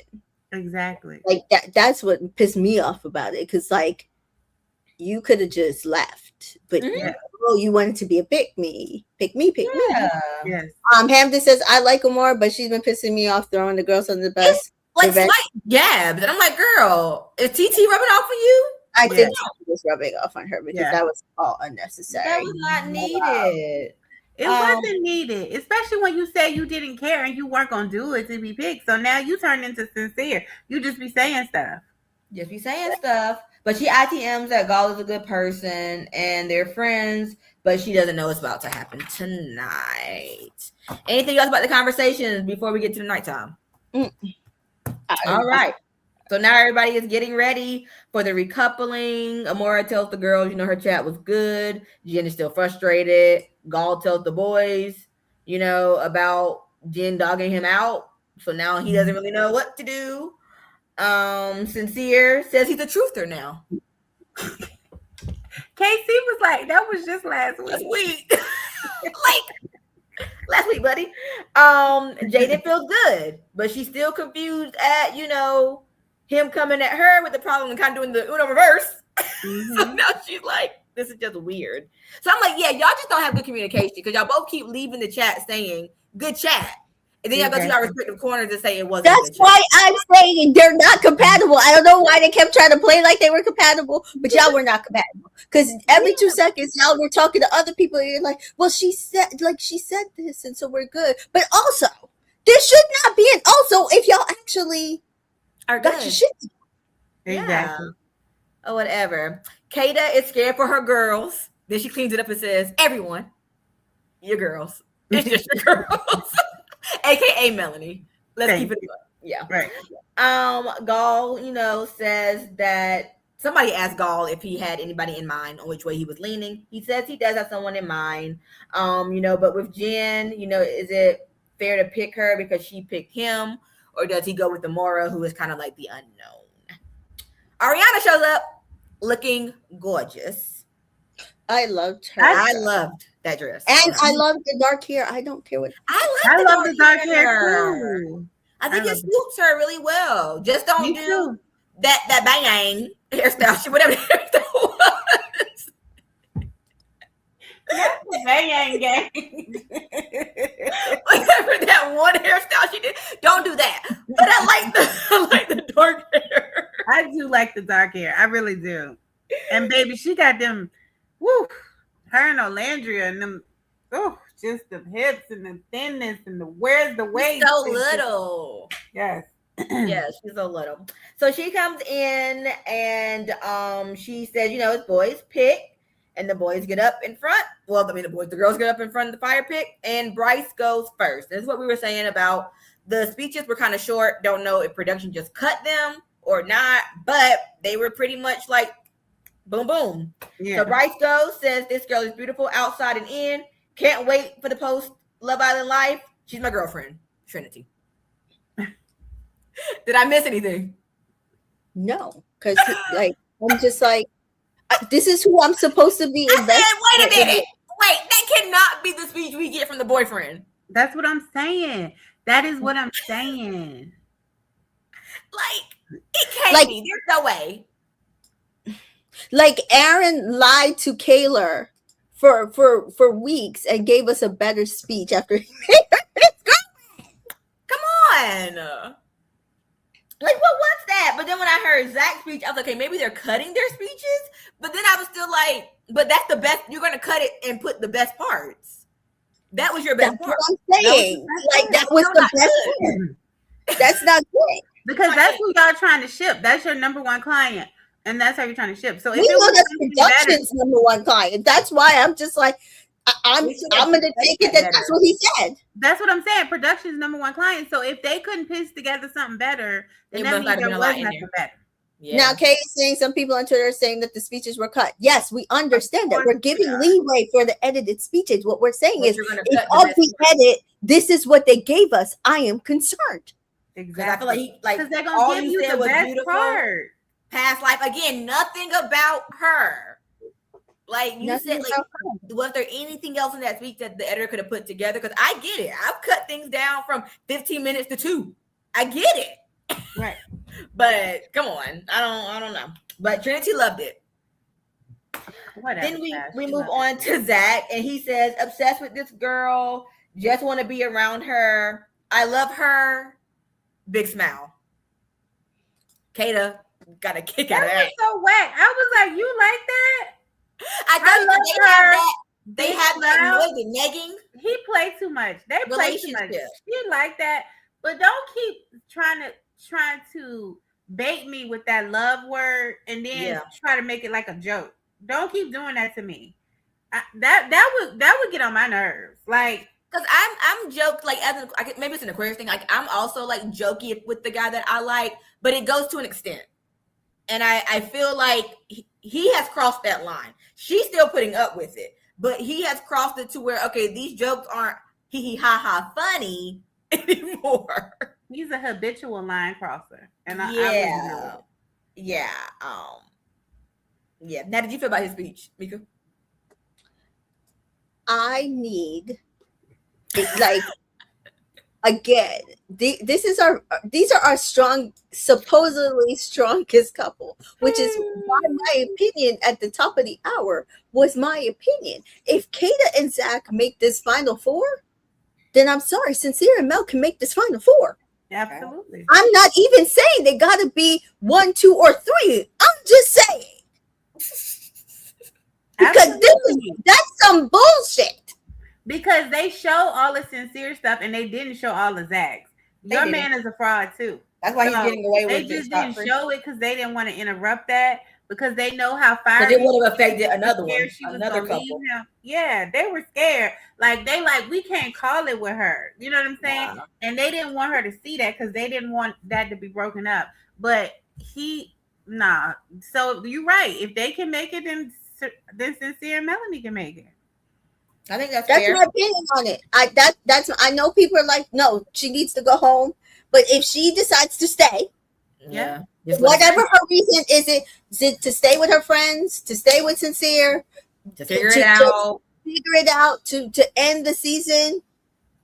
Because again, if Huda and Chris from last season can break up on episode and still make it 30 something during the finale, Sincere and Melanie can stay in this bullshit. Yeah, for sure. And like, she's ready to go. That's my opinion. It sucks, but like what happens in the villa is so different than what happens in the real world. And it's just like in the real world, no, I'm not putting up with that. I'm not dealing with that. But there's a lot of things that play in the villa. So it's like, no, if I have to put up with it for another week, fine. I get on the outside, I'm a dip. Exactly. Yeah.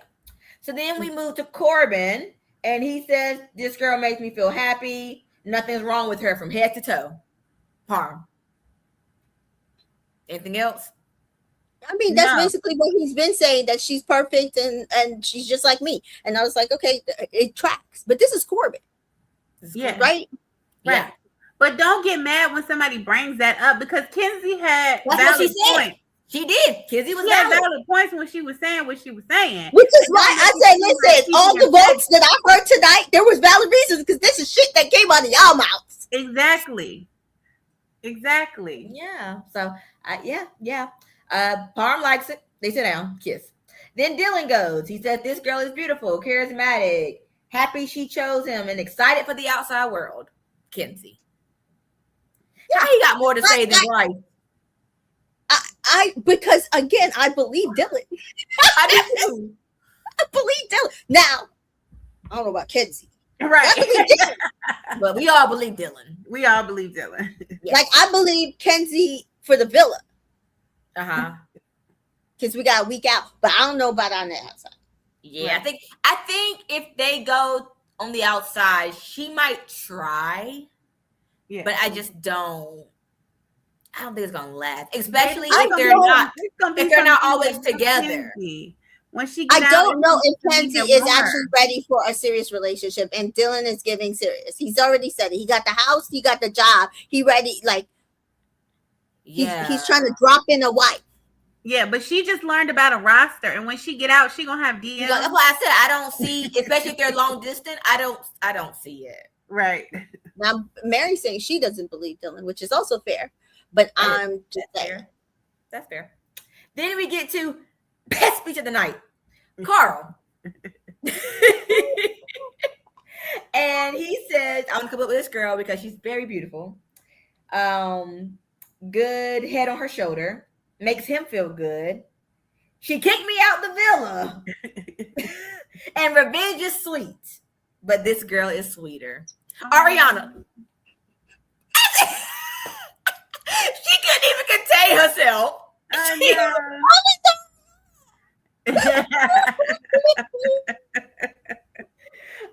And he says the girl I want to come up with is Anaya. And she said, and again, we know that Bryce, whatever he said, didn't give Ariana those feelings. No, because Ariana smiled at each couple, but she was like, yes. Yeah, she was. It was a little bit different. And you know what? I liked Anaya's dress too. I liked her dress. Oh, her dress looked good tonight. Yeah. But I love her purple. She looked good in some purple. She did. And Anaya said that she's grateful for Carl and she's happy that he picked her. Yeah. You know what? Ariana probably feels like Carl kind of looked like her man too. Probably. Wait, Mary. Dylan is giving DL. He picked Kenzie because he doesn't have to explain the breakup. Girl, Dylan is giving DL, and not your boy, and not Bryce. It's 4th of July. Mary and Zacharias, a little Gabriel. Okay. Okay. I mean, Mary has to make up for the fact that she was late. She just saying stuff. Maybe he is. I don't know.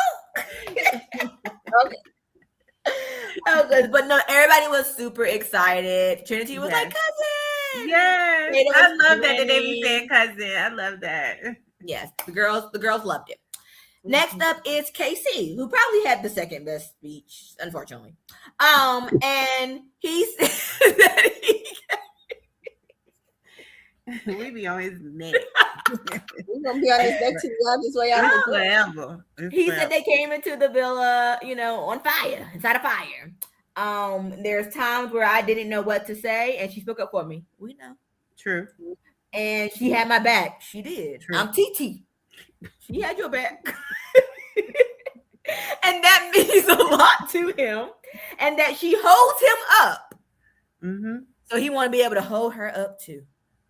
At least he said that, because everything he said in that speech was all that she does for him. And at least at the end, he said he want to be able to, he ain't saying he doing it now, but he want to be able in the future to do something for her. And he picks TT. People clap. Listen, it was well-rounded. Yeah. It was. I think that conversation with Anaya, it helped him out. Yeah. Like Corbin said, he needed that. Well, no, he said that about Caleb, but still, he needed that too. Right. Then we go to Sincere. Mary thinks she needs to make a merch with that. Merch with that. She should. Let's see how much she sells. Then we go to Sincere. And he says, time and time again, this girl put me first before herself. We know. Yeah. And it's all about loyalty, trust, love, and a strong foundation for them to build a house because she's home. He chooses Melanie. Now, he's been thinking about this for a while. And I agree with Mary. I agree with what Mary love just come put in at? About, you said what? Where did love come in at? Exactly. But Mary's saying Melanie looks so broken. She did. As soon as he started his speech, you could see it all over her face. And when she went over to him to give him the hug, I looked at Core 4's faces. Mm-hmm. Not a smile. Nope. On either woman's face. Yeah. That told me a lot. So again, you hear them saying, yes, we're Team Sincere. Yes, we want you to be back with them, blah, blah, blah. They just gives what PPG did to Leah in Soul Ties about Rob. You sure you don't? You sure you don't? If you want to run this back, or you staying with Miguel, like whichever one, just let us know. We're team whatever. Like we're Team Rob, we're Team Miguel. Which one? Where we need to be. Like we love Rob. We love Miguel. So whichever team, like we need. But we love you most. So it's whatever you want. Yeah. And that's what it was kind of looking like, because the camera like really went in on Trinity and Anaya's faces, and it was like. So I was like, yeah, because they still feel away. They love Sincere, but they still feel away. Listen what Kay said. Kay said that speech was all about what she does for him. It didn't move me at all, Mr. Samuels. Oh yeah, it was until he tried to say, "I want to do that for her," and he cleaned up at the very end, barely. We then move on to Caleb. And he says the first chat, he knew there was something there. Very sweet girl, empathetic. We had a little speed bump, in the beginning, but it's a slow burn. And sometimes that's the best situation. Jaden. It's a slow burn. Y'all been slow burning for like 2.5 weeks, though. You said y'all plateaued. This is not no slow burn. No, you said y'all was here. Then we go to Gal. The slow burn is like, yeah. Yeah. y'all went according to you. And didn't go anywhere else. That she ain't talked to you since you got in this villa. That's what you said. That's what you said. So then Ariana's like, oh, there's the two ladies left. How you feeling and everything? And he said the last few days have been difficult. He's pretty much stuck between a rock and a hard place, between the person that brought him in and something different. So he says, I want to couple up with this girl because I'm not forcing anything or putting on anything. And says that he admires her personality. She's down to earth, can be himself. And yeah, looking forward to seeing, spending time together. And I knew it was more from his speech. Now, Mary feels like he should have picked Jen because I feel Corford would have tried to save them. I think it would have still went the same way. I think it would. I'm trying to think of, I don't think for them there's another couple in there that they would have split. Unless it was Kenzie and Dylan. And I don't think they're saying, oh, you guys went through this with Jaden and Caleb, they're going to say the same thing about Gall and Jen. Y'all been up and down. Y'all haven't been solid. We love, like the girls would be like, we love this girl and this couple.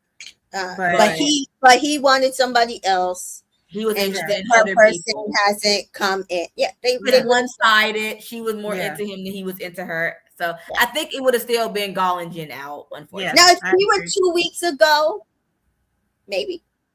Yeah. If he came in early, they would have think she had time. Yeah.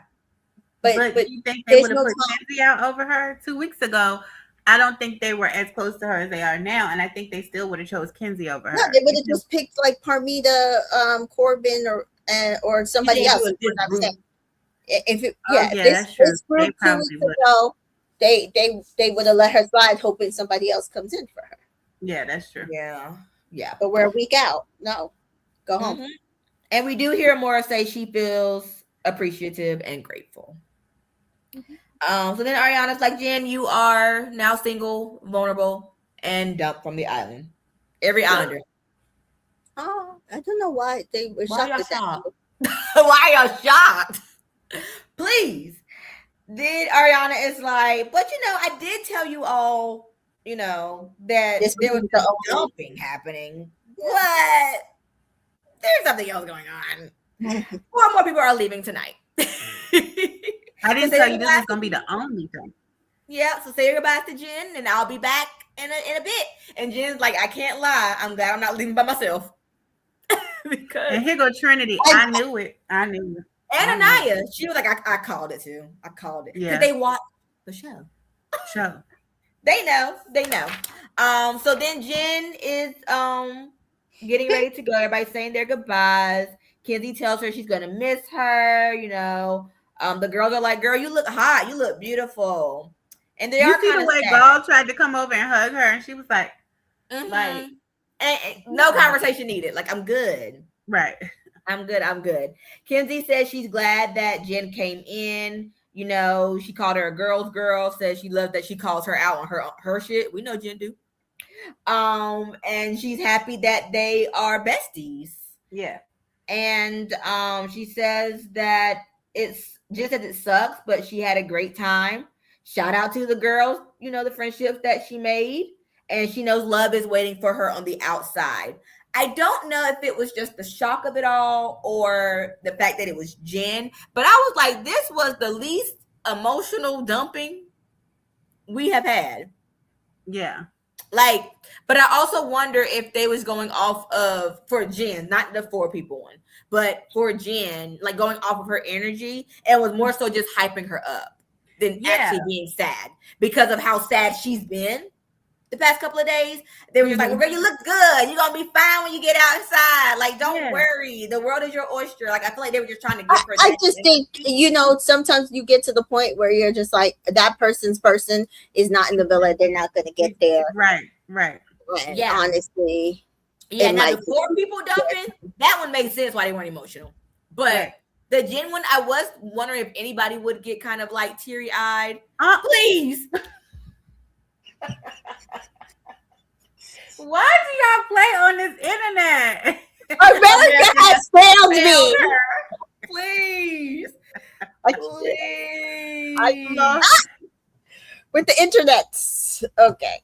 That's a good picture of her, though. That is a pretty picture. A good picture. That is a good picture. Yeah. Look, they did the body right. Like, as my aunt would say, they did that right.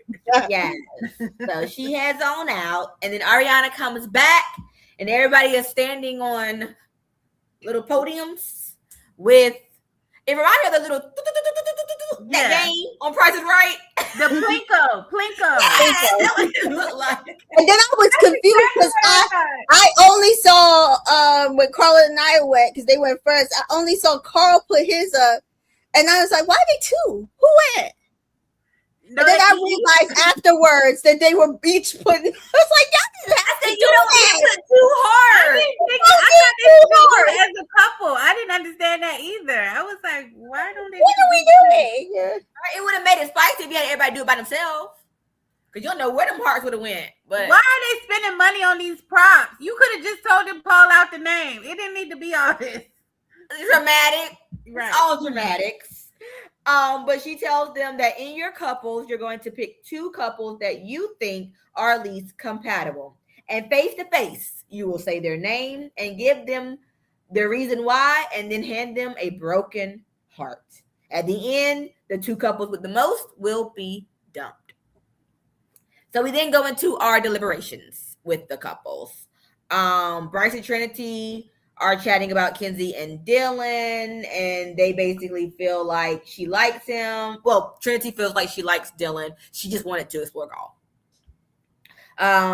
They mention Amora and Gall since they're kind of new, and then Trinity says Casey's been bullshitting, but him and TT are compatible. She hates to say it. Right. Bryce agrees. Bryce agrees. They mentioned Kata and Zach. I said, why is this in the edit? Moving on. Then we go to...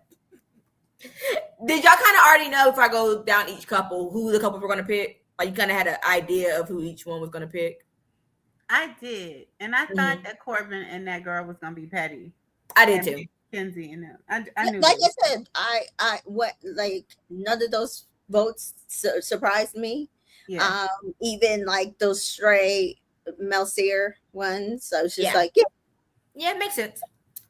So then we have Amora and Gall again, Dylan and Kenzie, and Gall says that he's into her, and would try on the outside. Amora doesn't see it from Melanie and Sincere. Gall is like, "Are you only saying that because you're upset?"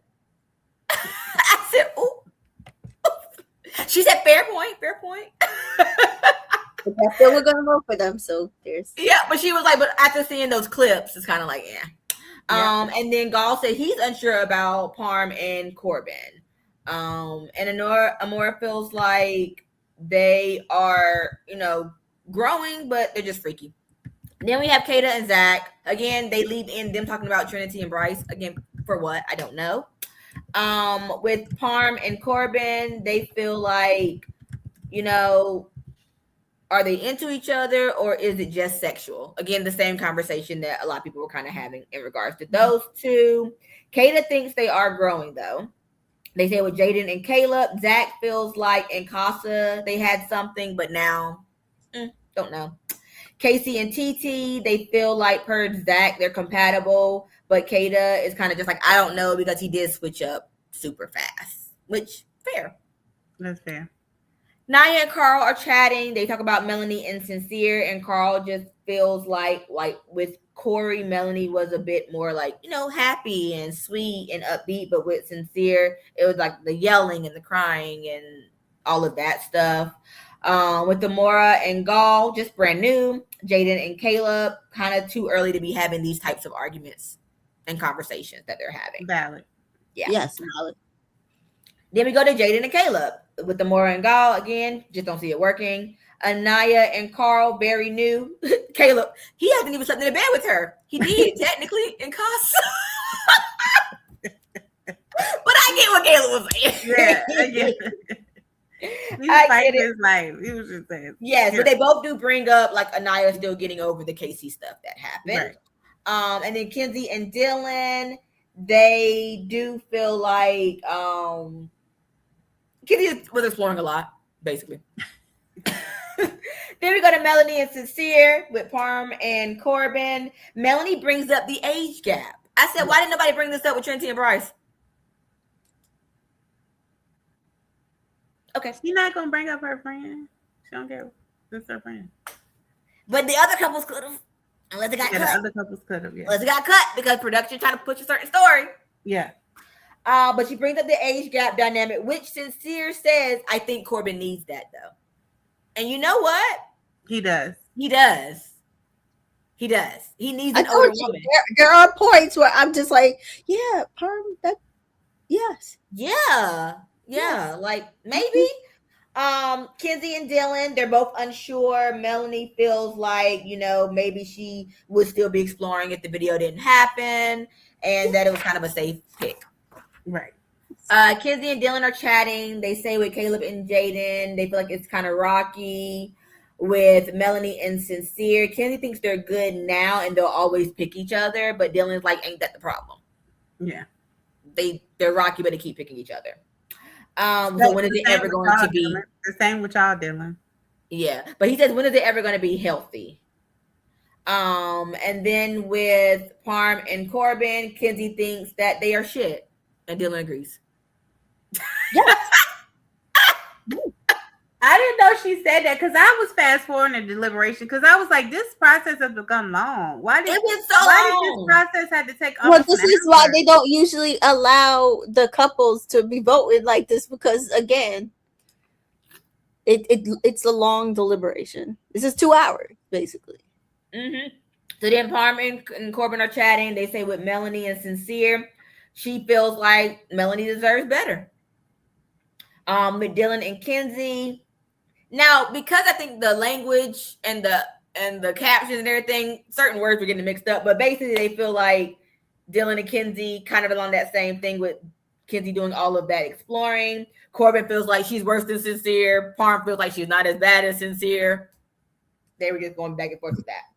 Mm-hmm. Then with TT and KFC, they talk about Dylan and Kenzie, and KFC is just like, yeah, I don't know much. We know. Because they don't talk to you. Right. Nobody talks to you. Nobody talking to you. So he don't know nothing about their connection. Amora and Gall, TT is like, basically those are my friends. I want them to stay. And KFC is just like, but they just got together. It's the easy pick. What are we talking about here? And then we see Ariana back. So we go with the first couple, Anaya and Carl. I think Mary said it. Yes, everybody voted for Amora and Gall, so I'm gonna skip the first vote. Okay. So should I talk about the comments though about Amora? Because are we gonna wait till the end? I can if you want me to. No. I'm saying the comments in the chat about Amora. At the end. It's up to you. How you want to do it? No, I was just saying that Jessica said, unfortunately, Amora was just there to save face for us voting Carl back in. She could have stayed home. Yeah. Like it was a strategic on the producers' half. We always knew that she would be going out around this point. They were trying to be fair and level to bring Carl back. Yeah. Because even when she came in and like kind of was just like her and sister both were like, no to each other, she didn't explore anybody else. So it's kind of just like you came in and just sat around. Exactly. Unless Caleb just absolutely rejected her. Zach, she didn't even bother going for after seeing him. Yeah. Tia does say, like, I'm sure what she did tonight will be brought up on After Sun. And if she's I hope they ask, but you never know. You never know. Any more comments? I think that was it about Amora. Okay. Yeah, go ahead. So then the second couple that Anaya and Carl picked, they said that, there's bumps in the road. There should be in the honeymoon phase, but they're not. Jaden and Caleb. Mm-hmm. Mary says, again, if they send 3 boys after Amora, could have explored. We have a week left, Mary. We should be getting rid of people, not bringing people in. We're not here. Amora is not part of the OGs or the core four. We're not here to help her explore. She served her purpose. She was here to be back for movie night and to create fairness, so it could be one boy and one girl, so we could bring Carl back for Anaya. She's not the storyline, baby. She's an extra. No. She can go. And like I said, they would have had to be bringing back in somebody that makes sense, right? Like somebody in the universe. Yeah. So no. I mean, that was kind of what they did with Cassie and Harrison. Like Cassie and Harrison were supposed to come in together. Yes. But how Casa went, Harrison come in by himself, and then Cassie came in basically to save Rob. That was right. And then the thing that happened with what's his name? The British boy. Charlie? Kane. Yeah. Because basically he was talking too much and doing too much. Well, that was them like voting him out, but I mean he wasn't talking too much before Harrison came in though. It was during that time they started talking. Because he got mad because she went on a date with Harrison. Yeah. So they didn't bring in Harrison to get rid of Kane. It just initially became. Yes, they did. Nobody else was leaving. Yeah. Like you're gonna take somebody's girl, so just go in there and do what you gotta do. But then once we saw how it was going, it was like, yeah, he can go. Pick her.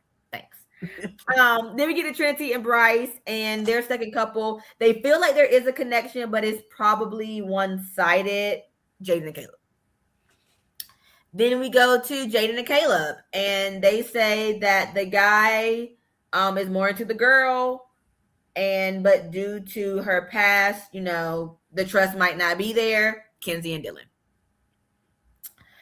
Ariana asked Kenzie how she feels about Caleb and Jaden picking her, and she says Caleb is wrong because she does like Dylan, and Dylan doesn't agree either because they've grown through what they went through. Caleb says Dylan is in. My whole thing is Jaden and Caleb weren't going to vote for themselves. So what do y'all want them to do? So they got to vote for the next couple. They do. So Dylan is in it for a lot of reasons, but feels like he has. He does say that they have moved further, like Kenzie and Dylan together, than he's seen her with other people, but still, not sure about it. So then we go to Kenzie and Dylan.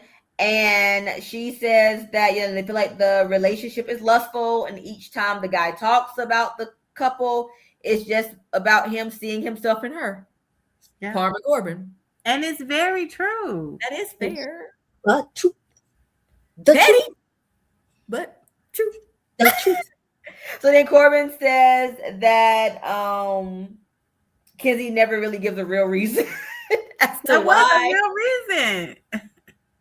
I said that is a real reason as to why he feels like the connection with Parmesan isn't. And then he says that he does feel like talking to Parmesan has made him open up because, she sees him. So he's able to be more vulnerable with her. Can we see that though? Like y'all talking about it, but can we see that in the edit so it's believable? I don't know. No. And he felt like the vote was out of spite. Don't give it to us. Don't give it to us. I need them to go home. So he feels like it was an out of spite vote. Kenzie says it wasn't out of spite. Every guy in here says what they like about the girl, and you only talk about yourself, and it does give lustful. Parmesan then cuts in and says, I don't agree. You may think it is because we're both two good-looking people. But we can get deep, baby. We can get deep. Y'all got cats. So you don't know that. Y'all got deep 2 days ago. Because he literally said we need to get deeper. So y'all aren't getting deep. Exactly. Y'all got deep 2 days ago because Parm said we need to get deeper. So what are you talking about?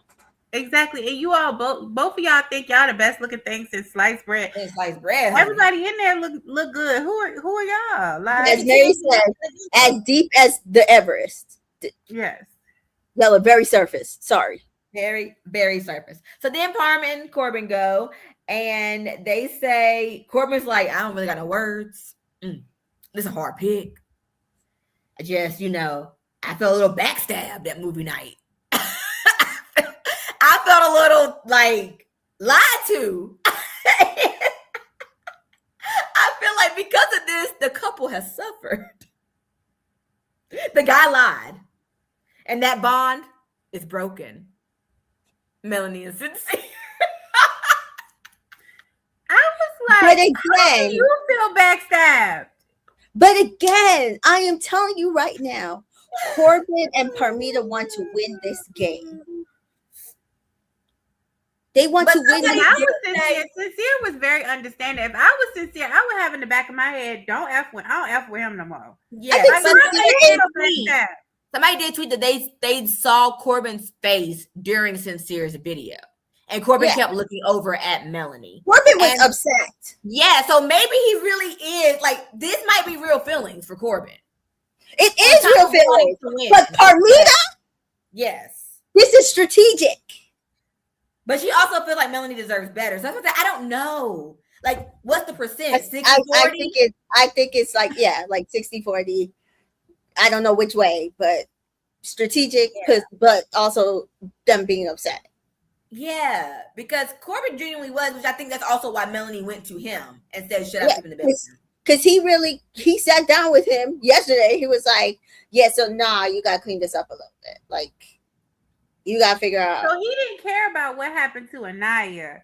Well, no, he told KC, you gotta talk to her because we did some shit. He said that to KC. He gave both boys the same talk. He didn't care about what he did. Yeah, but he doesn't care about his involvement. But you gotta fix that because it wasn't him. It wasn't him. Yeah, I think he probably cared more about the Melanie thing because he liked Melanie. Like he never liked Anaya like that, not romantically. So he probably does care a bit more about Melanie. But I think he didn't like how either guy, in the end, made the girl feel. No, in his own weird way. But he didn't care how he made Kenzie feel. No, because he don't like Kenzie. He don't respect Kenzie. Put it that way. So no. But when Corbin picks Melanie and Sincere, Kata is like that's effed up. What? Peanut gallery. So then Ariana asked Sincere how he feels, and Sincere says, "Fair point. I made mistakes, but I've learned." Parmesan then says she doesn't feel like what they have is healthy and knows that they like each other, and sometimes feelings and love just isn't enough. I said, dang, she right. She's right. Right, she's right. And she said it's toxic and that Melanie deserves better. Melanie then says she appreciates it because it's out of care for her, and that's what a real friend would tell her. A good friend would tell her. Anything about that? Listen, again, I like that both of them took it on the chin. Mm-hmm. And I truly feel like it's mostly because Sincere's like, I did that shit. Because if he had sat there and tried to defend himself, it would have just made Melanie upset. Exactly. So you guys he did the right thing. He did the right thing. And I feel like the way Corbin and Parmita said it didn't come across nasty for them to be defensive. Fair. Yeah, fair. So then we go to go ahead. So Breeze here. Breeze says also in his robot brain, he already apologized to Kenzie a couple times. He did. Yeah. So then we go to Amora and Gall, and I will do their 1 and 2 because it's Amora and Gall. So they said newer couple, but on a rocky road right now. And they have different wants and needs and communication styles. Jaden and Caleb. I said that's a read, Amora, because yes, that's correct. Their second couple, they said all the other connections are strong, but this one keeps finding more problems. Melanie is Sincere. Fair. Melanie's like, I understand. Sincere says, so do I. Then we go to Melanie and Sincere. And they say that great individually, but one isn't done exploring and the girl is settling. Kenzie and Dylan. Kata. Dang, that's messed up. Oh. But also, Dylan, I would have been upset. Kata, me too.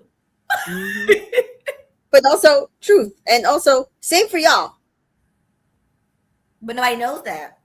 but nobody else said. Kay says, Parmesan said I sent Parmesan to my son today. He's like, what?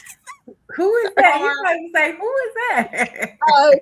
Said sometimes love isn't enough. True, but lust ain't enough either. And that's all she's got with Corbin. That's what Kenzie was trying to say.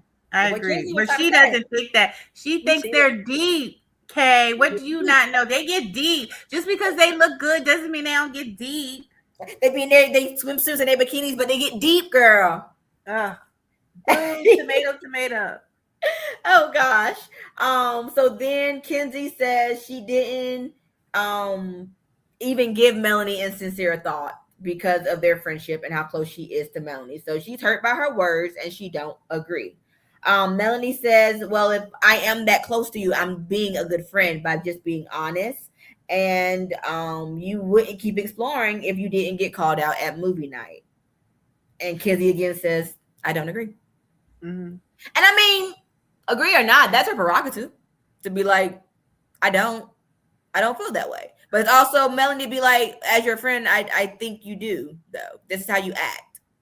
But I think I wouldn't have done it though. I still would have just given it to Caleb. I would have too, and I would have done to her what Kata did. Where Kata was like, I gave her tough love, but I still like, because there's a way you got to talk to Kenzie. Like Kenzie don't receive that type of news well. And out of everybody who has given her that type of information, I do feel like Kata has done it the best. To where Kenzie didn't get offended. She heard her. She said, you know what? Yeah, I don't feel like I lied on anything besides the kids, but I see what I messed up at.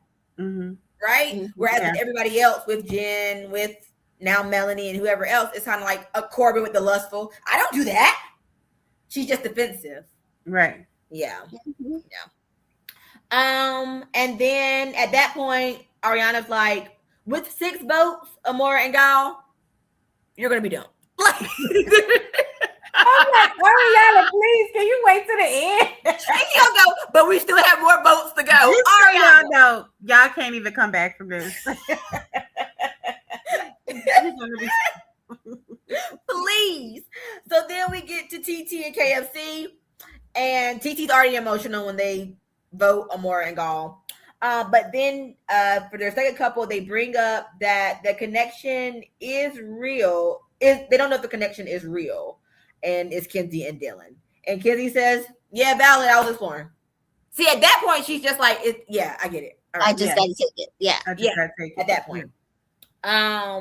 So then we get to Kata and Zach. And before they give their second vote, Ariana gives another update. At this point, Kenzie and Dylan and Jaden and Caleb all have 3. Melanie and Sincere have 2. Parm and Corbin have 1. So then they say, well, the connection is there and it could grow, but they can see that they haven't really been seeing eye to eye. And it sucks because I really love the guy in this couple, Jaden and Caleb. And with that being said, Jaden and Caleb and Amora and Gal are dumped. Is anybody surprised? No. I think them come to the center to tell them that, like, man, Ariana, come on. Listen, again, they broke out the circles. It wasn't doors this time; it was circles.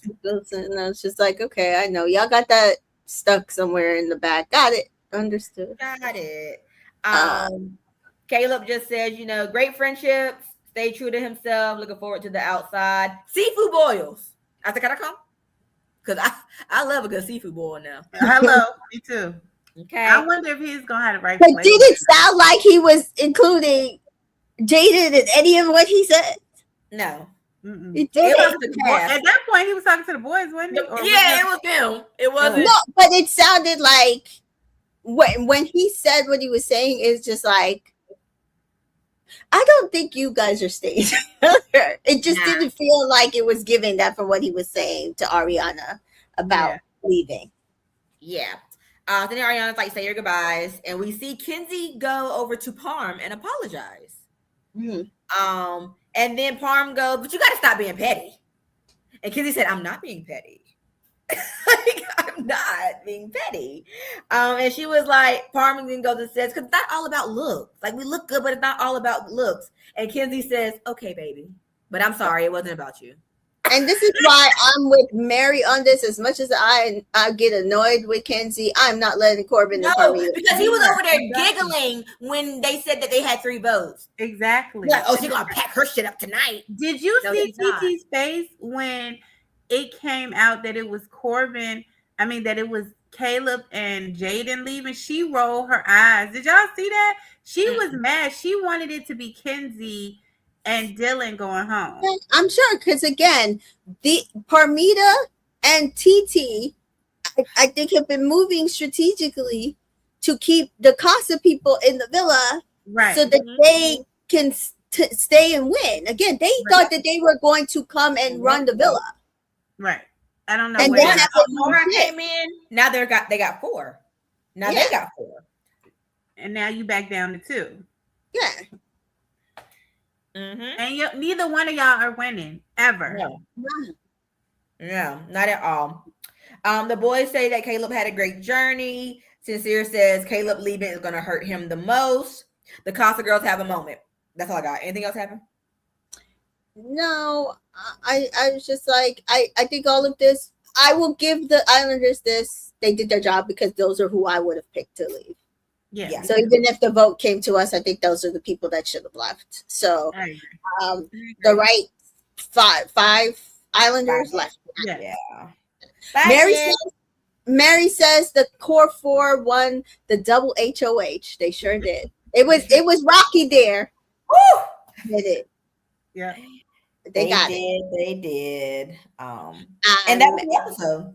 And yeah, that was the episode. The 5 of them will be on After Sun. Yeah. I'm over After Sun. Kay says all the Casa girls could have went home with Jaden for real. Listen, they're not gonna be what I want. And so After Sun can kick rocks at this point. It's not, I was like, it had potential. Yeah. It did. But it's not giving. And I'm sorry, as the 2 hosts, if you're running around saying, love you, Sierra, but if you're running around saying Brenity is going to be the first Love Island US couple to get married, you are dense. And you're showing that you haven't watched other seasons. Or you because there's 2 engaged couples. Like even that you haven't watched the most recent 2 seasons. When there's more couples on those 2 seasons who will get a ring for her, who are still together, which is weird to me. I just think like y'all are just trying to again pushing that agenda to get Brenity to win, and not believable. Sorry. No. Kay says now that's my kind of double H talk. Double HOH is almost time for yes Monday. I won't be going to any premiere parties because this is hot as Hades and literally in New York. So it's so hot here too. Very hot. I walked today and it was raining. Like started raining, and I was like, "Oh, this is the worst. It's raining." That's the worst. Yeah. Oh God, it's 140. Misty Joy and I were talking about it. Fireworks. Yeah. Because we're like in a drought and it's so hot. No, like things will burn up. Yeah. No. Somebody just did something outside my apartment complex, and I'm like, please stop. Yeah. Y'all heard like I walked outside and it felt like I was walking into a hot box. Yes. But outside. Like that's how bad it's really bad. Wait, so who is this? Kay says deep and you don't even know each other's middle names. Exactly. Yeah. So we had a vote tonight. So we're kicking more couples off. I'm hoping 2 are going, but I wouldn't be surprised if it's 1. Probably. Yeah.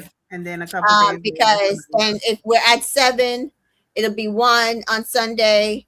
Then we vote again, and it'll be 2 like Thursday-ish. And then it'll be our final 4 going into Friday and Sunday. I think ish. But Bolts is saying, who do you think the casual fans are voting for to win? Now, I will say this. I've been trying to gauge. I used to be able to gauge on the app from the questions. It's a little harder the way they're doing it now. So I'm not sure. But Kay feels like Trinity is likable but not believable. TT and Casey are believable but not likable. And Carl and Anaya are both. And I agree with that. Agree. I feel like, I feel like more so Trinity is likable, and Trinity is not believable. Yeah. So we did have somebody did put up a poll on Twitter. Yeah. I don't know if you can see it. Can y'all see that? Yeah. So when I did it, while the polls were still open in the Love Island app, Trinity and Bryce had like 45, 44, and Anaya and Carl had 43. And now we see that they flipped. Anaya and Carl have 45, and Trinity and Bryce have 43. And then coming in third here is Mel and Sincere, which again, I'm telling you, makes sense to me. They do. Because Zach is not likable and Kata is wonderful, but I don't think she can pull up her couple enough. Yeah, she can't pull him up that much. Like the thing that I think some people with Sincere is like, he's also not as likable as Zach, but Sincere has pretty much shown who he is from the beginning. It was just a lot that she had to see at once. Whereas Zach has been a bit more grimy and his stuff hasn't come to light at all. Now, what is this 37 with Casey and Tia? What is no, this? They just did another poll. So because people got mad that they didn't include everybody. So she was like, okay, they add the rest. So in this poll, Kenzie and Dylan would be landing last with those three couples. But I don't know if that's gonna be the case. Again, this is Twitter. We're not on Facebook. On Facebook, Kenzie and Dylan might pull it out a little more. Them Facebook moms, they probably. Yeah. So Threads, TikTok. Yeah, I haven't seen what people have been saying on Threads yet, but yeah. So this is what it's kind of looking like, at least on Twitter. And now Haley says I voted for Melanie only, which again, that's what I'm saying. I do feel like a lot of people might be holding their nose and voting for Melanie, just like a lot of people are holding their nose and voting for Kata. But again, I just don't think Kata might be able to pull her couple up as much. But we'll see. Devonda came in and said, "Hey, ladies in chat, I voted for Carl and Anaya." Yeah, me too. Samesies. Yes. And again, like the fact that who was it? Jaden and Caleb were like, "Oh, that they're not compatible." I was just like, "Wait, who's not compatible?" Carl and Anaya. That's not what they said. Oh, is that what they said? No, they said that. Remember, Caleb was like, "They're new. He hasn't even slept in the bed with her yet." And then he just made the comment. She still has to get over the KC stuff. That was it. They didn't say they weren't compatible. Okay, nobody said that they weren't compatible. I was going to say, because that's what I said yesterday. If anybody says that they're not compatible, I'm like, you're playing a game. Yeah, no. Nobody said it. Okay. Yeah. And let's see. Mary has Brinity, you know that.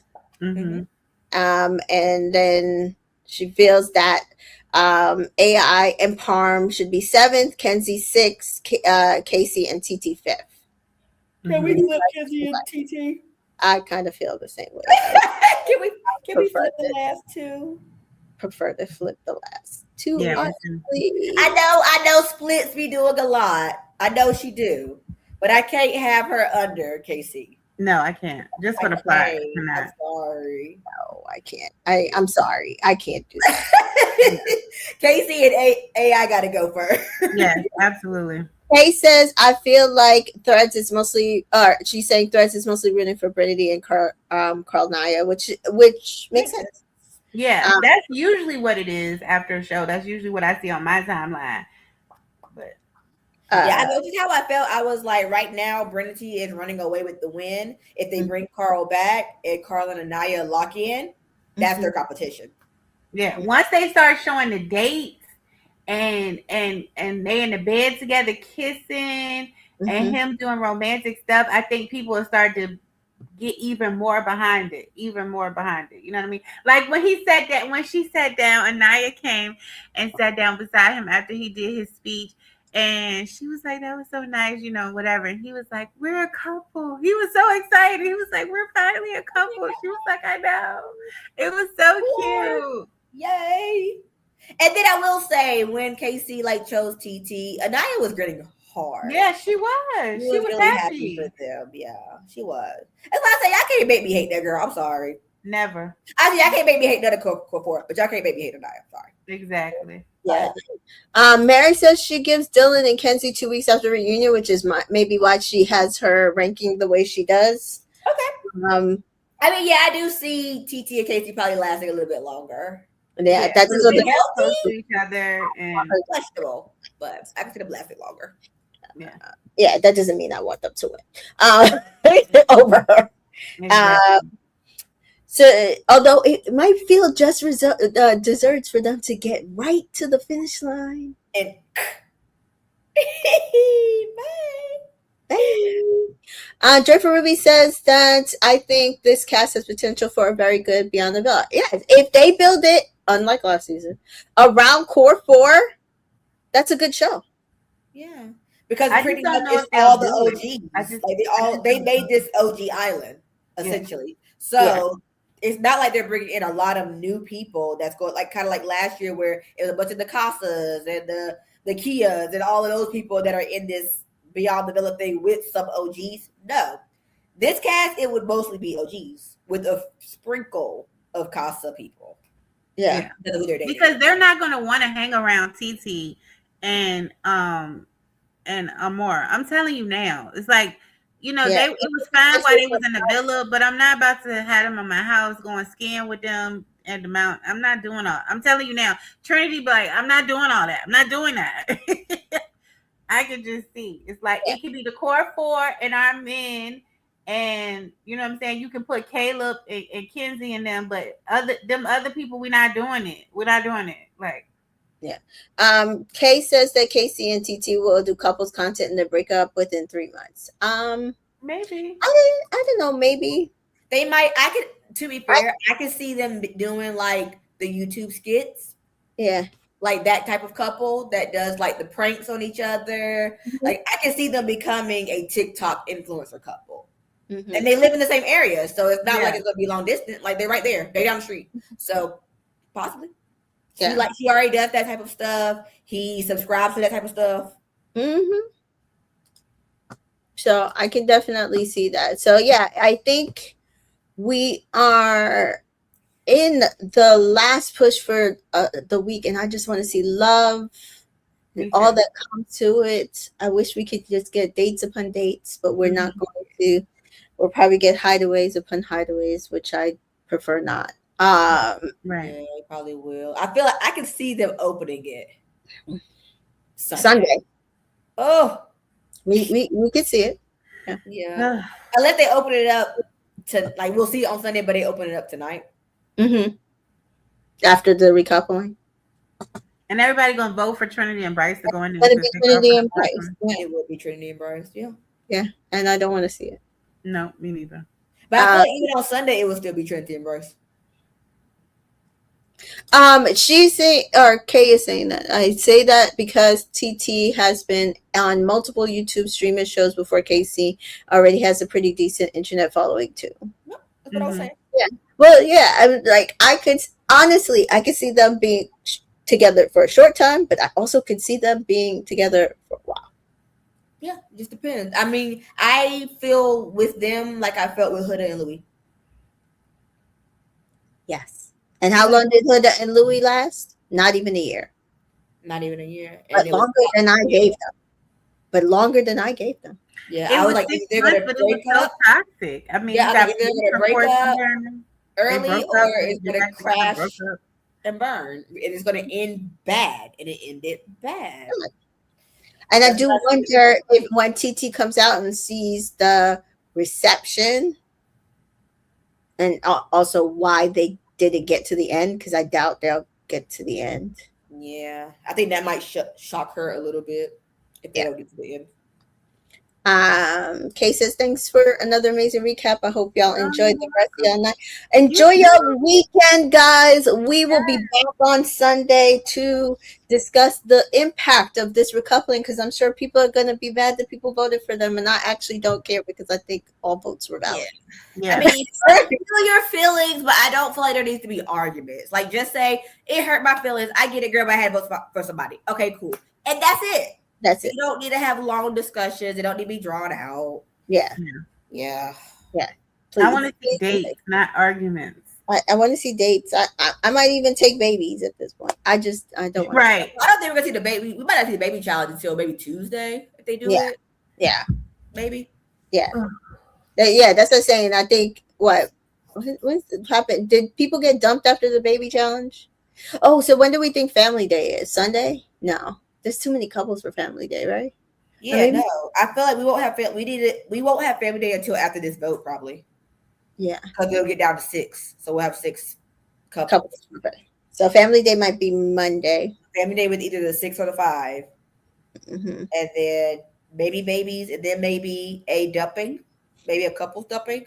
Mm-hmm. We're down to 5 then, and then we'll vote to get it down to 4.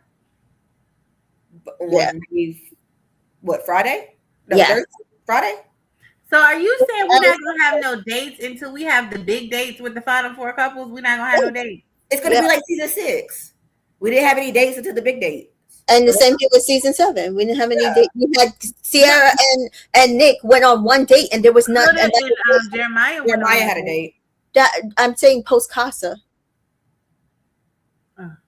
Yeah. So if we did, it would be just the one, but I don't know because we're getting so close to when the big dates happen. And we already had a Bryce and Trinity date, so I just don't feel like there's going to be another date. If they do, I will gladly take it. I just don't. They've been cheap. Yeah. Okay, if they do it though, who are they taking?